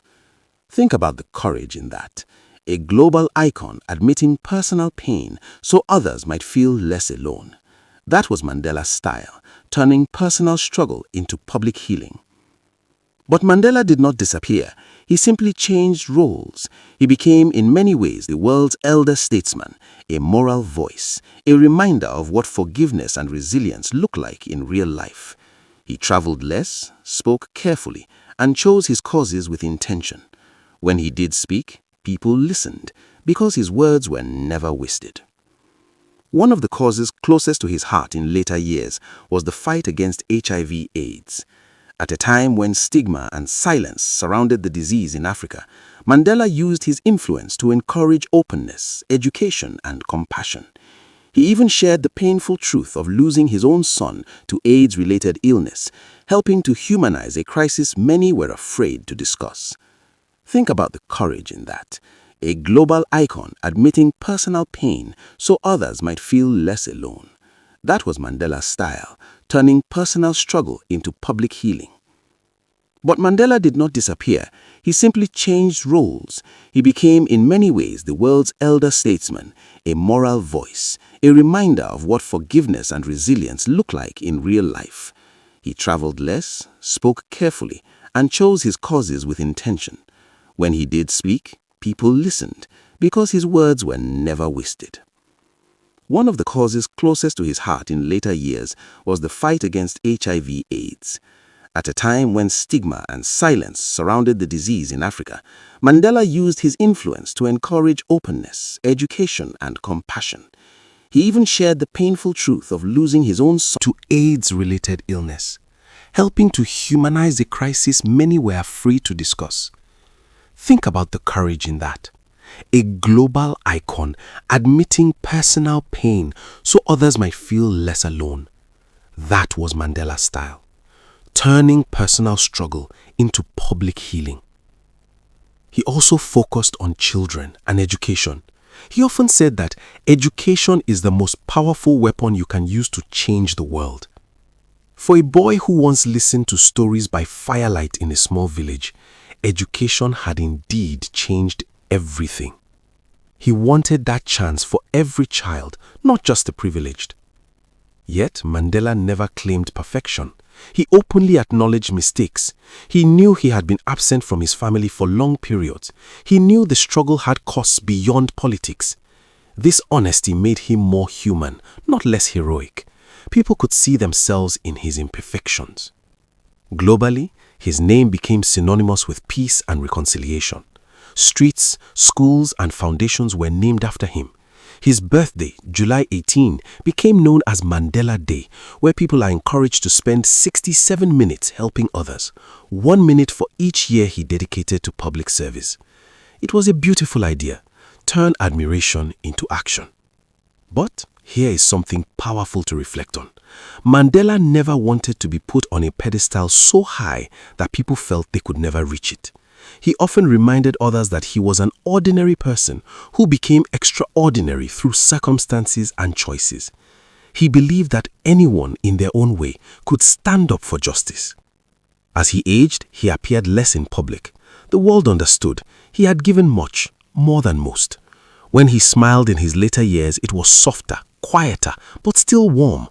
The smile of someone who had seen the worst of humanity and still believed in its potential for good. When Mandela passed away in 2013, the world paused. Leaders from across the globe gathered to honor him. People who had never lived under apartheid still felt the weight of his story. Why? Because his life was bigger than one country. It was about the universal themes of freedom, dignity, and forgiveness. Think of the arc of his life like a long road. A village boy listening to elder stories, a young man questioning injustice, a lawyer defending the powerless, a prisoner breaking rocks under a harsh sun, a negotiator choosing dialogue over revenge, a president choosing unity over division, an elder choosing humility over glory.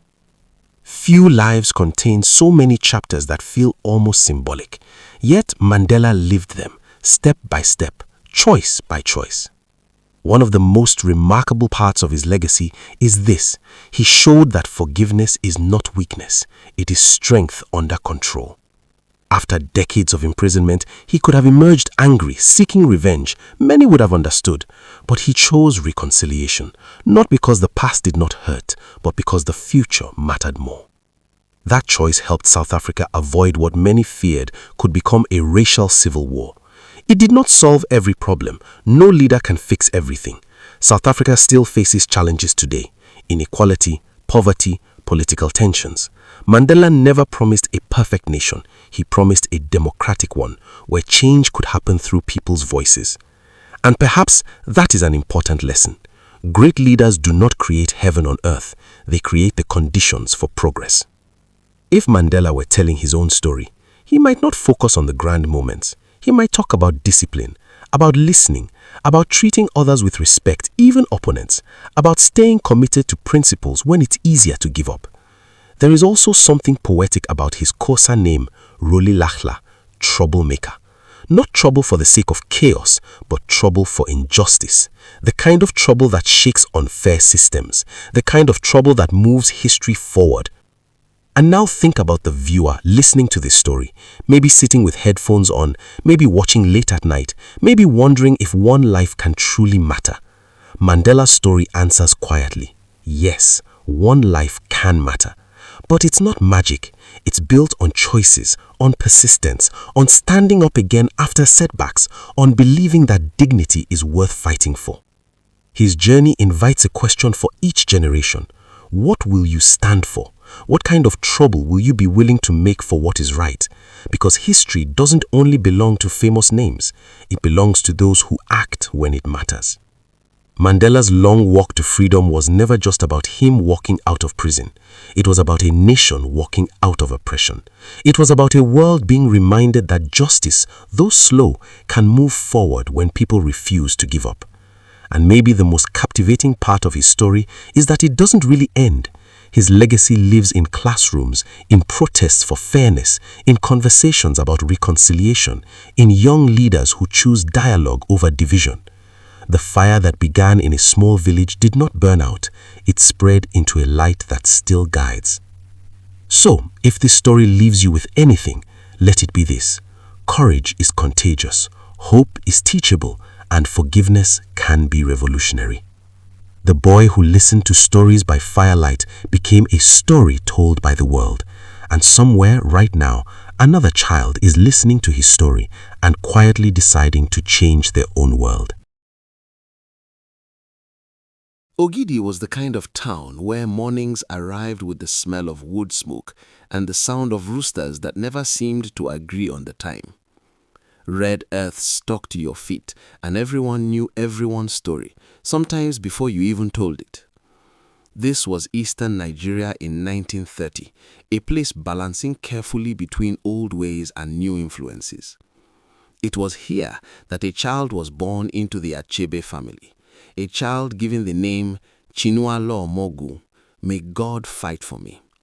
They also called him Albert, a name that fit the colonial records more easily. No one in that small town could have guessed that this quiet boy would grow up to change how the world saw Africa. Chinua's home was an unusual meeting point of cultures. His father, Isaiah Achebe, was a Christian teacher and catechist, deeply committed to the church. His mother, Janet, was also a Christian, but like many women of her time, she carried the old traditions in her voice and memory. She knew the stories passed down for generations, the kind that weren't written in books but lived in people's mouths and hearts. In the evenings, when the heat softened and the day's work was done, she and Chinua's older sister would tell folk tales. Young Chinua loved those moments. He would sit close, listening without fidgeting, his eyes alert. Stories about clever tortoises, stubborn kings, spirits that rewarded humility and punished pride. These weren't just stories to pass time. They explained the world, why people acted the way they did, why respect mattered, why pride could destroy a person. He didn't know it then, but he was learning structure, tension, humor, and timing. He was learning that stories could carry truth in ways lectures could not. But his childhood was not lived only in the world of Igbo tradition. The Achebe household prayed, read the Bible, and respected Western education. Missionaries had been active in the region, and Christianity was becoming part of daily life. So Chinua grew up in two worlds at once. One world spoke in proverbs and ancestral wisdom. The other spoke in scripture and English hymns. He didn't see them as enemies at first. They were simply both parts of his reality. School opened another door. Chinua was a bright child, curious, observant, and serious beyond his years. His teachers quickly noticed he was different. He read eagerly and remembered what he read. Books fascinated him. They were windows into places he had never seen. But sometimes those windows showed a strange picture of his own home.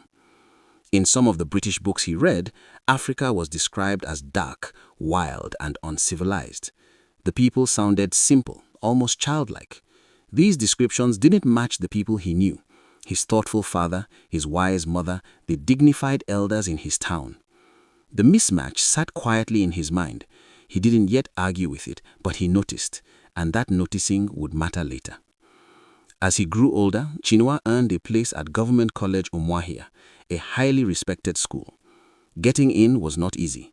The school was known for discipline and academic excellence. Students were trained to speak and write polished English. They read the great British authors and were shaped to fit into the colonial system as future leaders and professionals. Chinua did well, very well. He enjoyed literature and showed real talent. He read Shakespeare and Dickens and appreciated their skill. He learned how powerful language could be when used well. Still, something quietly bothered him. The greatest stories he was studying rarely sounded like his world. Africa appeared, but often as a background, not a voice. It was like being present in a room but never allowed to speak. From Umuahia, he moved on to University College Ibadan. At first, he chose medicine. It was the kind of course that made parents proud and guaranteed respect. For a while, he followed that path, but it didn't feel right. His interest kept drifting toward reading and writing. Eventually, he made a decision that probably surprised some people around him. He left medicine and switched to studying English, history, and theology. It was a risky move, but it felt honest to who he was. Around this time, he read novels written by Europeans about Africa. Some were popular and widely praised, but the Africa in those books felt flat and distorted. Africans were often background figures in their own land. Their cultures were simplified or mocked. Their humanity felt reduced. Chinua felt a growing discomfort, then a quiet determination. If these were the stories shaping the world's view of Africa, then other stories were needed. Not angry speeches, not arguments, stories. Stories that showed African societies as complex and alive. Stories that captured the dignity, struggles, humor, and contradictions of real people. Stories told from the inside. After university, he began working at the Nigerian Broadcasting Service. Radio was powerful then. Families gathered around to listen. Chinua worked on programs and scripts, learning how to hold attention using only sound and words. He learned pacing. He learned clarity. He learned that how you tell a story can matter as much as the story itself. And quietly, in his own time, he started writing a novel. He wrote about an Igbo village and a man named Okonko. A strong man, respected, hardworking, but driven by fear of failure and weakness. Chinua didn't write him as a perfect hero, he wrote him as human. The story showed daily life, customs, marriage traditions, farming, festivals, and community decisions. Then it showed the arrival of missionaries and colonial rule, not as a simple invasion, but as a complicated change that affected people differently. Some welcomed it, some resisted, some were caught in between. Chinua wrote with care. He added proverbs the way people actually spoke. He described rituals with a familiarity of someone who had seen them, not studied them from afar. He wasn't trying to romanticize the past or attack the present. He was trying to show a society honestly in motion under pressure. There was a frightening moment when his manuscript was sent to London to be typed and nearly disappeared. For a while, it seemed lost. Imagine pouring your heart into something and then hearing nothing. No updates, no pages, just silence. Thankfully, it was eventually found and returned. That near loss could have ended the story before it began. A publisher finally accepted the book. Even then, no one expected it to become a global landmark. It was just a novel by a young Nigerian writer. No big marketing machine, no worldwide buzz. But sometimes a story arrives at the exact moment the world is ready for it. Nigeria itself was moving toward independence. Conversations about identity and self-definition were growing louder. People were rethinking who they were beyond colonial labels. Chinua's novel quietly fit into that larger moment. As he waited for publication, life went on normally. He worked, he wrote, he lived like any young professional. There was no dramatic drum roll, no announcement that history was about to shift. Just a man who believed his people's stories deserved space on the world's bookshelf. The boy who once listened to folk tales under a dim lamp had grown into a writer preparing to share a story shaped by those very nights. He didn't know how far it would travel. He didn't know students across continents would read his work. He didn't know his name would one day be spoken in classrooms and literary circles around the world. He simply knew that the story felt true.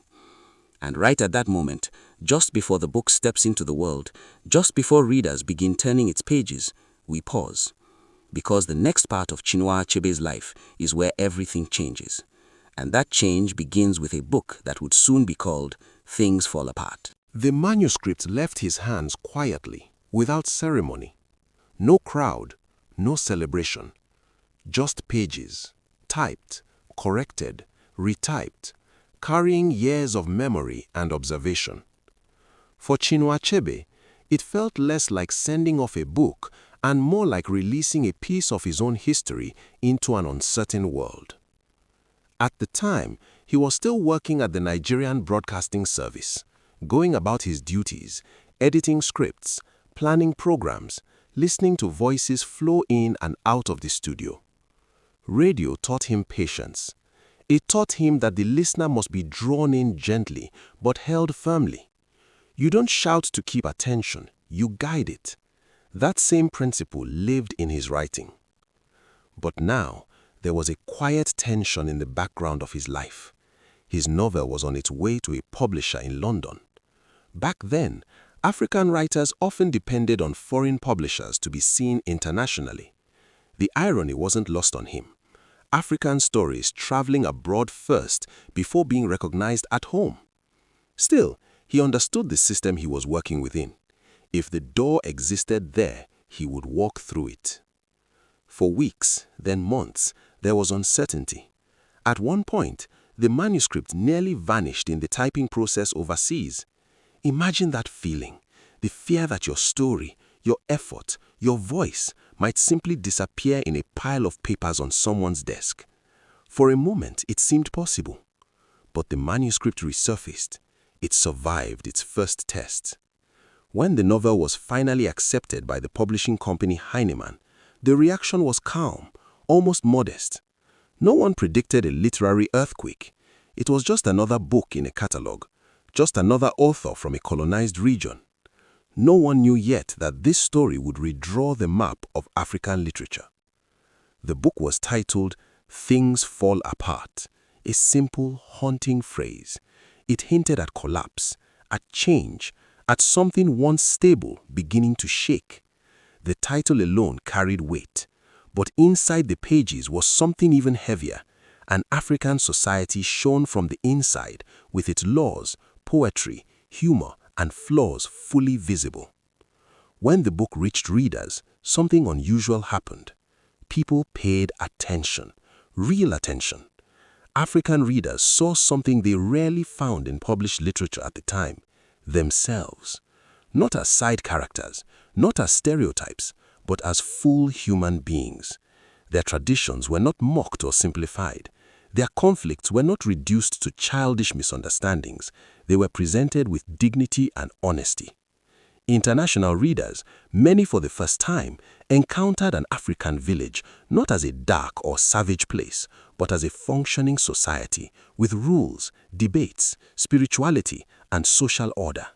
Some were surprised, some were uncomfortable, some were deeply moved.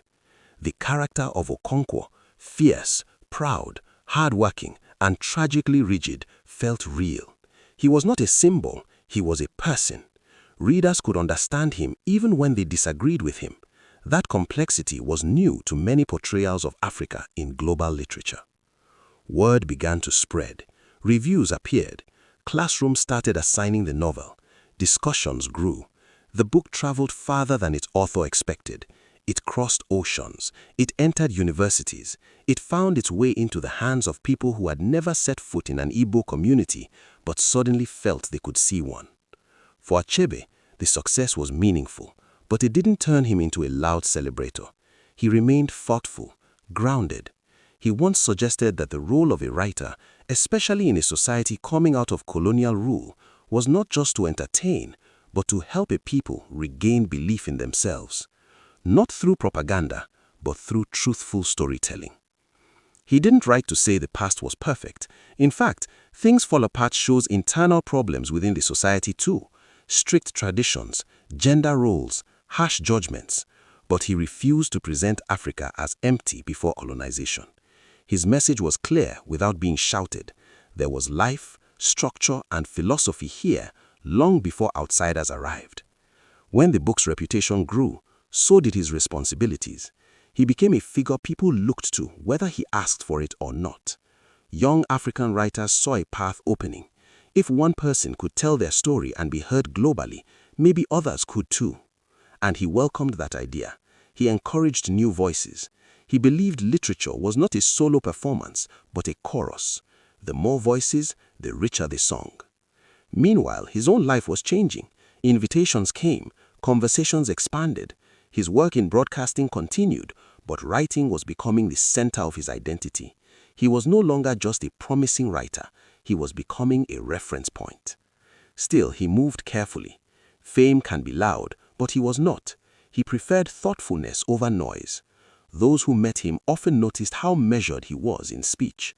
He listened closely. He chose words with care. It was as if he understood that language, once released, has consequences. Back home in Nigeria, the atmosphere was also shifting. The country was approaching independence. There was excitement, uncertainty, pride, and anxiety mixed together. A nation preparing to define itself after colonial rule. In many ways, Achebe's novel arrived at the perfect historical moment. It fed into larger conversations about identity, culture, and confidence. But success did not make him comfortable. If anything, it made him more aware of the work still needed. One book could open a door, but it could not fill a library. He continued writing. He continued speaking thoughtfully about culture and history. He continued to challenge the single-story view of Africa. And yet in private moments, he was still the boy from Ogidi who loved listening to stories by lamplight. The global stage had grown, but his inner compass still pointed toward home, toward the rhythms and wisdom that shaped him. Imagine him sitting at a desk late in the evening, papers nearby, perhaps a radio playing softly in the background. Outside, the world is slowly recognizing his name. Inside, he is thinking about the next sentence, the next story, the next truth that needs telling. Because for him, storytelling was not a one-time act, it was a responsibility, a long journey, a conversation between past and future. And just as his influence begins to spread, just as his role in shaping modern African literature becomes clearer, the world around him starts to change in bigger, more dangerous ways. Political tensions rise, ethnic divisions deepen. The optimism of independence will soon meet the reality of nation building. But that is the next chapter. For now, we leave him at a powerful moment, a writer whose first major book has crossed borders, whose voice is carrying farther than he ever planned, and who is beginning to understand that stories can do more than entertain. They can correct history, they can restore dignity, they can remind the people who they are. And the journey of Chinua Achebe is only just gathering momentum.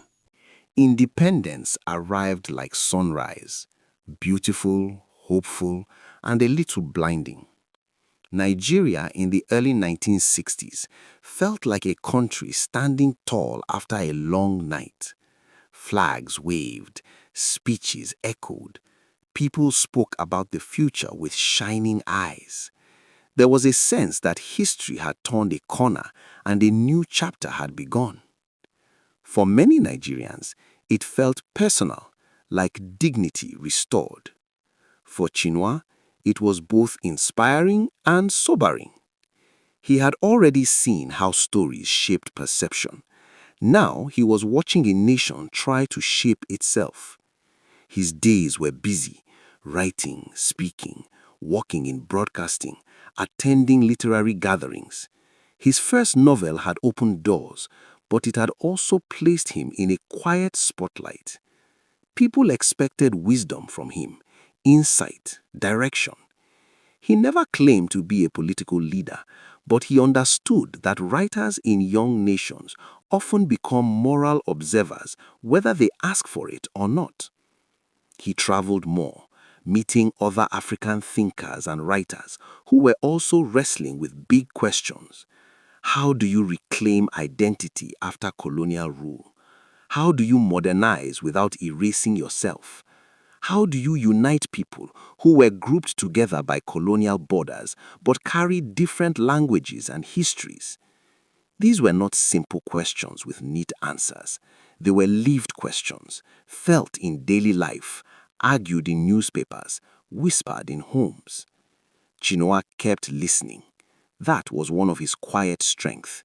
He listened before he spoke. He listened to taxi drivers, students, elders, fellow writers. He listened to the mood of the country. And what he heard was complicated.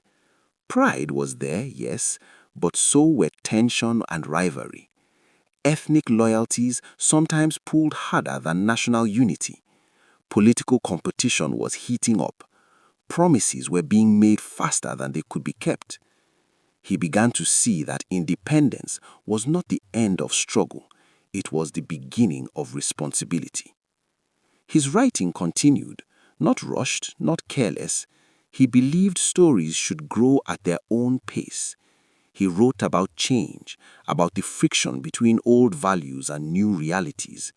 He explored characters caught between worlds, much like he himself had been as a child, growing up between tradition and Christianity, between Igbo culture and British education. But outside the world of books, Nigeria's political climate was becoming uneasy. coups, accusations, mistrust among leaders. The news no longer sounded like celebration. It sounded like warning drums in the distance.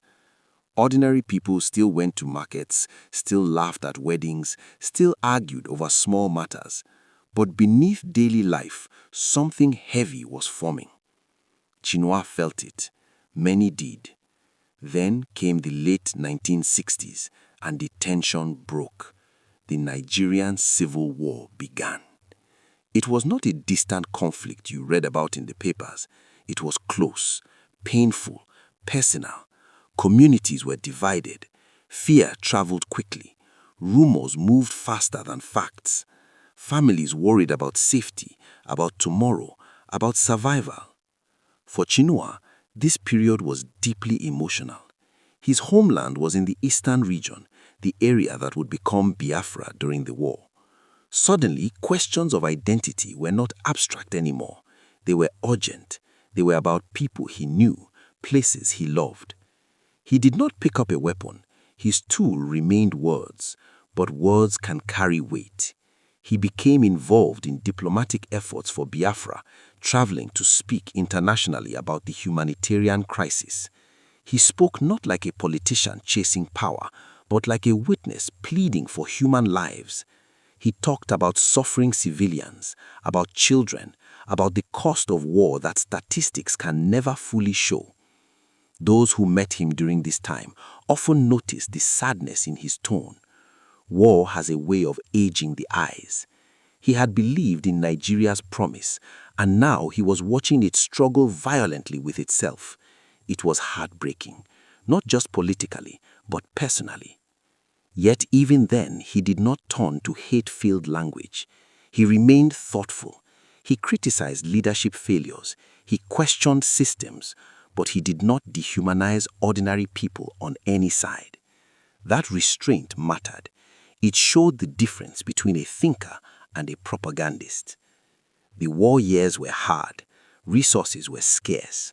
Uncertainty was constant. Many writers might have fallen silent in such times, but Chinua observed even more closely. Pain, after all, reveals truths comfort can hide. He saw how fragile unity could be. He saw how power could be misused. He saw how ordinary people paid the highest price for decisions made far above them. When the war finally ended, relief mixed with grief. The country remained one, but it was wounded. Healing would take time, and some scars would stay hidden for generations. Chinua carried those experiences into his later work. His perspective deepened. His stories gained sharper edges. He no longer wrote only about the meeting of Africa and Europe. He also wrote about Africans facing themselves, their governments, their choices. He believed loving a country included criticizing it when necessary. Silence, in his view, could be a form of betrayal. Still, he was never loud for the sake of noise. His power remained in calm, clear expression. He once suggested that a writer should be a teacher in the broad sense, helping society reflect on itself, not commanding, not preaching, but showing. Despite the heavy times, there were also moments of warmth in his personal life. Family, friendships, conversations with fellow writers. Laughter still existed. Humanity doesn't disappear in hardship. Sometimes it becomes even more precious. Those close to him knew he could be gentle, even humorous in private moments. Internationally, his reputation kept growing. Universities taught his work. Scholars discussed his themes. Younger African writers looked at his path and thought, maybe my story matters too. That ripple effect was one of his greatest legacies, though he rarely spoke of legacy himself. He focused on the work, the next page, the next idea. He also began spending more time abroad for teaching and lectures. These experiences exposed him to how the world viewed Africa beyond headlines. Sometimes he was encouraged by genuine curiosity. Other times he was reminded how stubborn stereotypes could be. That only strengthened his resolve to keep telling layered, honest stories. Through it all, he remained connected to home in spirit. The rhythms of Igbo speech, the memory of folk tales, the sense of community, they never left him. They were the soil his imagination grew from. If you imagine this part of his life as a scene, it is quieter than the excitement of a book launch, but heavier with meaning. A man at a desk, occasionally looking out the window, thinking about a nation's journey, about human nature, about the strange mix of hope and disappointment that defines history. He had seen colonialism, he had seen independence, he had seen war. Each phase taught him something about power, pride, and the importance of voice. And perhaps one of his deepest realizations during this time was this: telling your story is not a one-time victory, it is a continuous act. Because narratives can be twisted, forgotten, or replaced, someone must keep tending the flame. As the years moved forward, Chinua was no longer just the promising young novelist. He was becoming an elder voice in African literature, someone whose perspective carried weight, not because he demanded attention, but because he had earned it through thoughtfulness and honesty. Still, life had more turns ahead, moments of triumph, moments of deep personal challenge, and a global recognition he never aggressively chased but gradually received. But for now, we leave him in the aftermath of conflict, still writing, still thinking, still believing that stories can steady a people when the ground beneath them feels shaky. A nation was learning about itself. A writer was learning about his nation. And the story, his story, their story, was still unfolding. By the time the war years had passed and the guns fell silent, Chinua was no longer the young writer the world had just discovered. Life had added weight to his voice. Experience had sanded away any innocence about politics, power, or human nature. He had seen what division could do to a people. He had seen how quickly hope could crack. And yet, he had also seen how stubbornly people hold on to dignity, even in hard times. The 1970s opened like a new chapter, but not a simple one. Nigeria was rebuilding, trying to move forward without fully knowing how to heal. There was oil wealth, big promises, big projects, and big speeches. On the surface, it looked like progress, but beneath it, corruption and political instability were quietly growing roots. Chinua watched all this with the eyes of a storyteller and the conscience of a citizen. He believed loving a country did not mean pretending it was perfect. In fact, he felt the opposite was true. Real love demanded honesty. He continued to write, but now his themes sharpened. His stories were not only about the past or the meeting of cultures, they were about leadership, responsibility, and the moral struggles inside modern African societies. He wrote about how power can tempt people, how good intentions can be swallowed by greed, how ordinary citizens often pay for the mistakes of those at the top. What made his writing powerful was that he never sounded like he was standing above people, judging them. He sounded like someone sitting among them, observing, reflecting, asking quiet but piercing questions. He understood that humans are complicated. Heroes can fail. Villains can believe they are right. Societies are messy. That honesty made his work feel real. Around this time, he also spent more years teaching abroad. Universities invited him to share his knowledge, and students listened closely.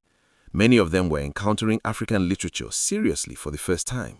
Some came with curiosity, some came with stereotypes they didn't even realize they carried. Chinua handled both with calm patience. In classrooms, he didn't just talk about books. He talked about perspective. He challenged the idea that one culture's view should define everyone else. He encouraged young writers to respect their own experiences, their own histories. He often reminded them that stories are not small things. Stories shape how people see themselves and how they see others. Yet, for all his international recognition, he never fully detached from Nigeria. Home remained home. The humor, the speech patterns, the proverbs, the everyday wisdom of ordinary people, those were still his anchor. When he spoke about society, he often drew from simple observations: how people behave in markets, how elders settle disputes, how families carry pride and pain at the same time.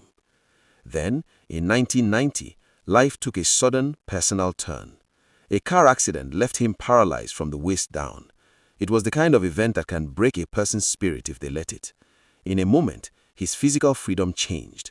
Movements that once required no thought now required planning, support, patience. Many people expected him to withdraw from public life. By the time the war years had passed and the guns fell silent, Chinua was no longer the young writer the world had just discovered. Life had added weight to his voice. Experience had sanded away any innocence about politics, power, or human nature. He had seen what division could do to a people. He had seen how quickly hope could crack. And yet, he had also seen how stubbornly people hold on to dignity, even in hard times. The 1970s opened like a new chapter, but not a simple one. Nigeria was rebuilding, trying to move forward without fully knowing how to heal. There was oil wealth, big promises, big projects, and big speeches. On the surface, it looked like progress, but beneath it, corruption and political instability were quietly growing roots. Chinua watched all this with the eyes of a storyteller and the conscience of a citizen. He believed loving a country did not mean pretending it was perfect. In fact, he felt the opposite was true. Real love demanded honesty. He continued to write, but now his themes sharpened. His stories were not only about the past or the meeting of cultures, they were about leadership, responsibility, and the moral struggles inside modern African societies. He wrote about how power can tempt people, how good intentions can be swallowed by greed, how ordinary citizens often pay for the mistakes of those at the top. What made his writing powerful was that he never sounded like he was standing above people, judging them. He sounded like someone sitting among them, observing, reflecting, asking quiet but piercing questions. He understood that humans are complicated. Heroes can fail. Villains can believe they are right. Societies are messy. That honesty made his work feel real. Around this time, he also spent more years teaching abroad.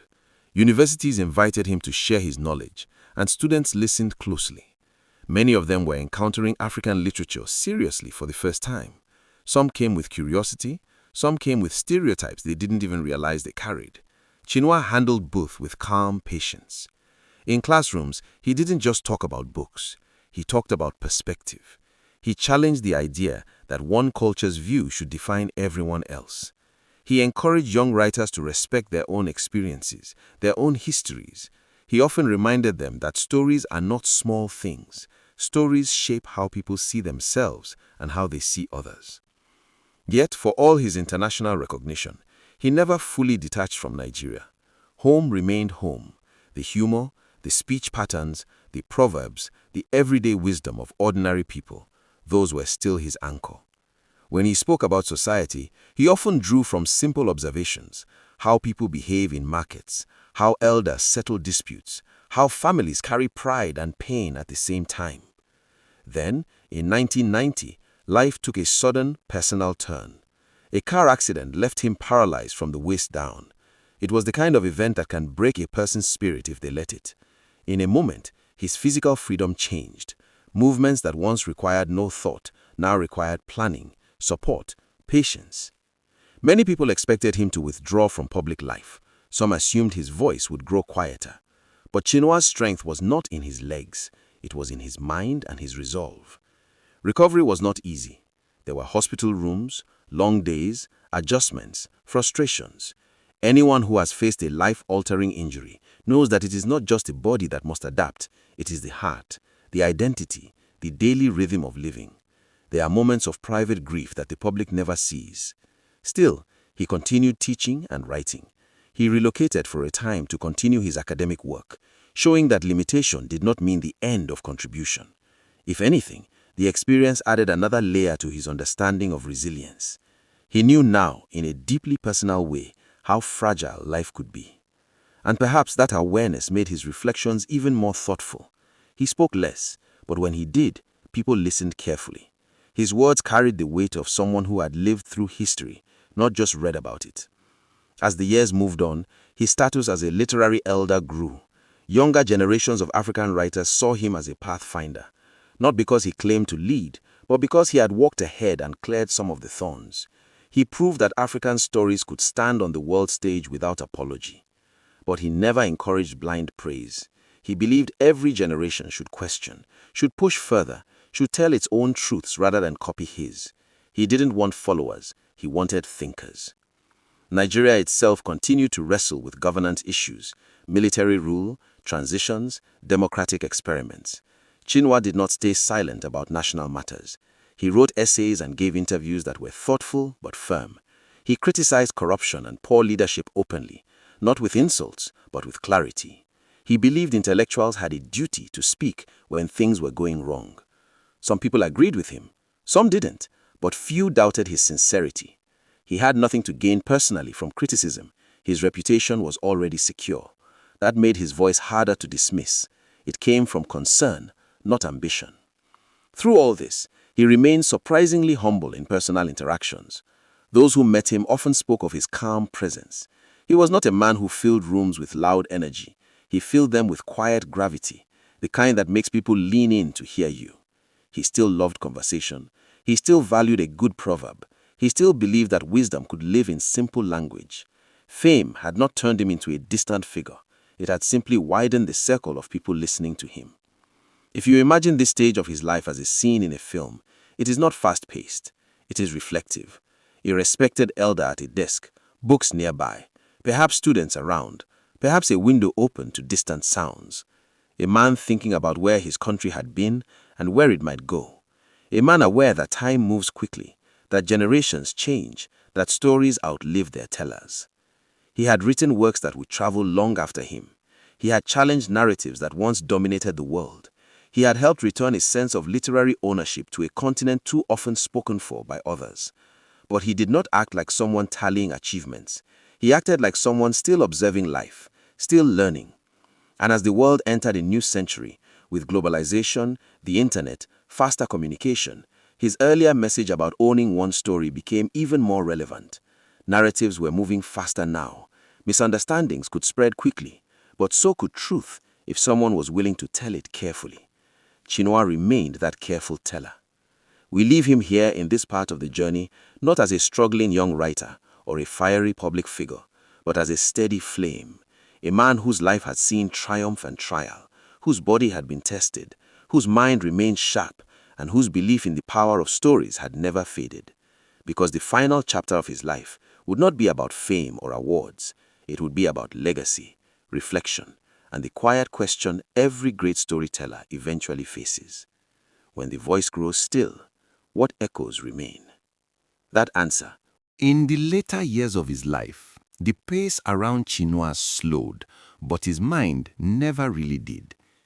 Age has a way of quieting the body while sharpening reflection. He had lived through colonial rule, independence, civil war, political disappointments, global recognition, personal injury, and decades of teaching. By now, he carried history not as something he studied, but as something that had passed through him. There is a certain calm that comes when a person has already climbed the mountains they once feared, not because life becomes easy, but because perspective grows wider. Chinua reached that stage where he no longer needed to prove anything. He had already done the work. The world had read his words. Students had written theses about his ideas. Writers had taken courage from his example. Whether he spoke or stayed silent, his influence was already in motion. But he did not retreat into silence. He continued to write essays and reflections, especially about society and leadership. He spoke about corruption, about accountability, about the danger of forgetting history. He believed memory was a form of protection. A people who forget their past, he often suggested, can be easily misled in the present. His tone was never loud, but it was firm. He had seen too much to dress truth in soft clothing. At the same time, there was warmth in him. Those who visited him often found someone willing to share a story, a laugh, a proverb dropped at just the right moment. He still enjoyed the music of conversation. He still appreciated the humor in everyday life. Great thinkers are sometimes imagined as distant, but Chinua understood ordinary people deeply because he had always paid attention to them. You can picture him in a quiet room, books within reach, sunlight filtering through a window, perhaps a cup of tea nearby.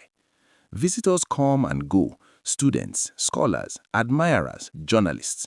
Some arrive nervous meeting a legend.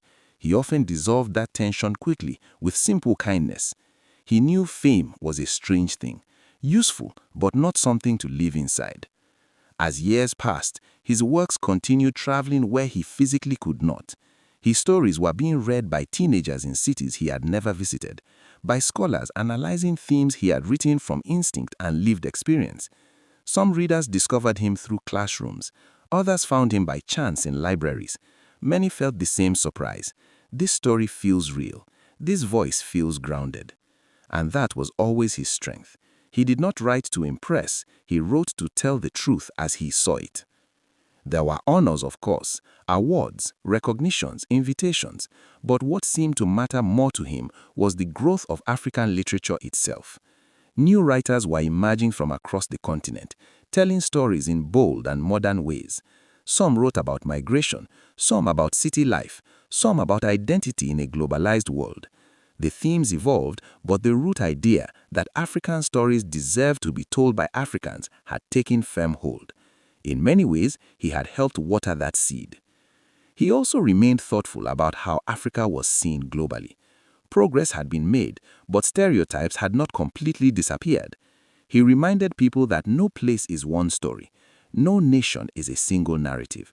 Complexity is the truth of every society. He wanted readers, especially outsiders, to understand that Africa contained multitudes, modern and traditional, joyful and struggling, innovative and reflective. As he grew older, there was also more reflection on legacy. Not in a proud or boastful way, but in a human way. Everyone at some point wonders what remains after they are gone. For a storyteller, that question carries special meaning. Stories can outlive the storyteller. They can travel into times the writer will never see. Chinua seemed to understand that his real legacy was not just in his books, but in the permission he gave others to speak.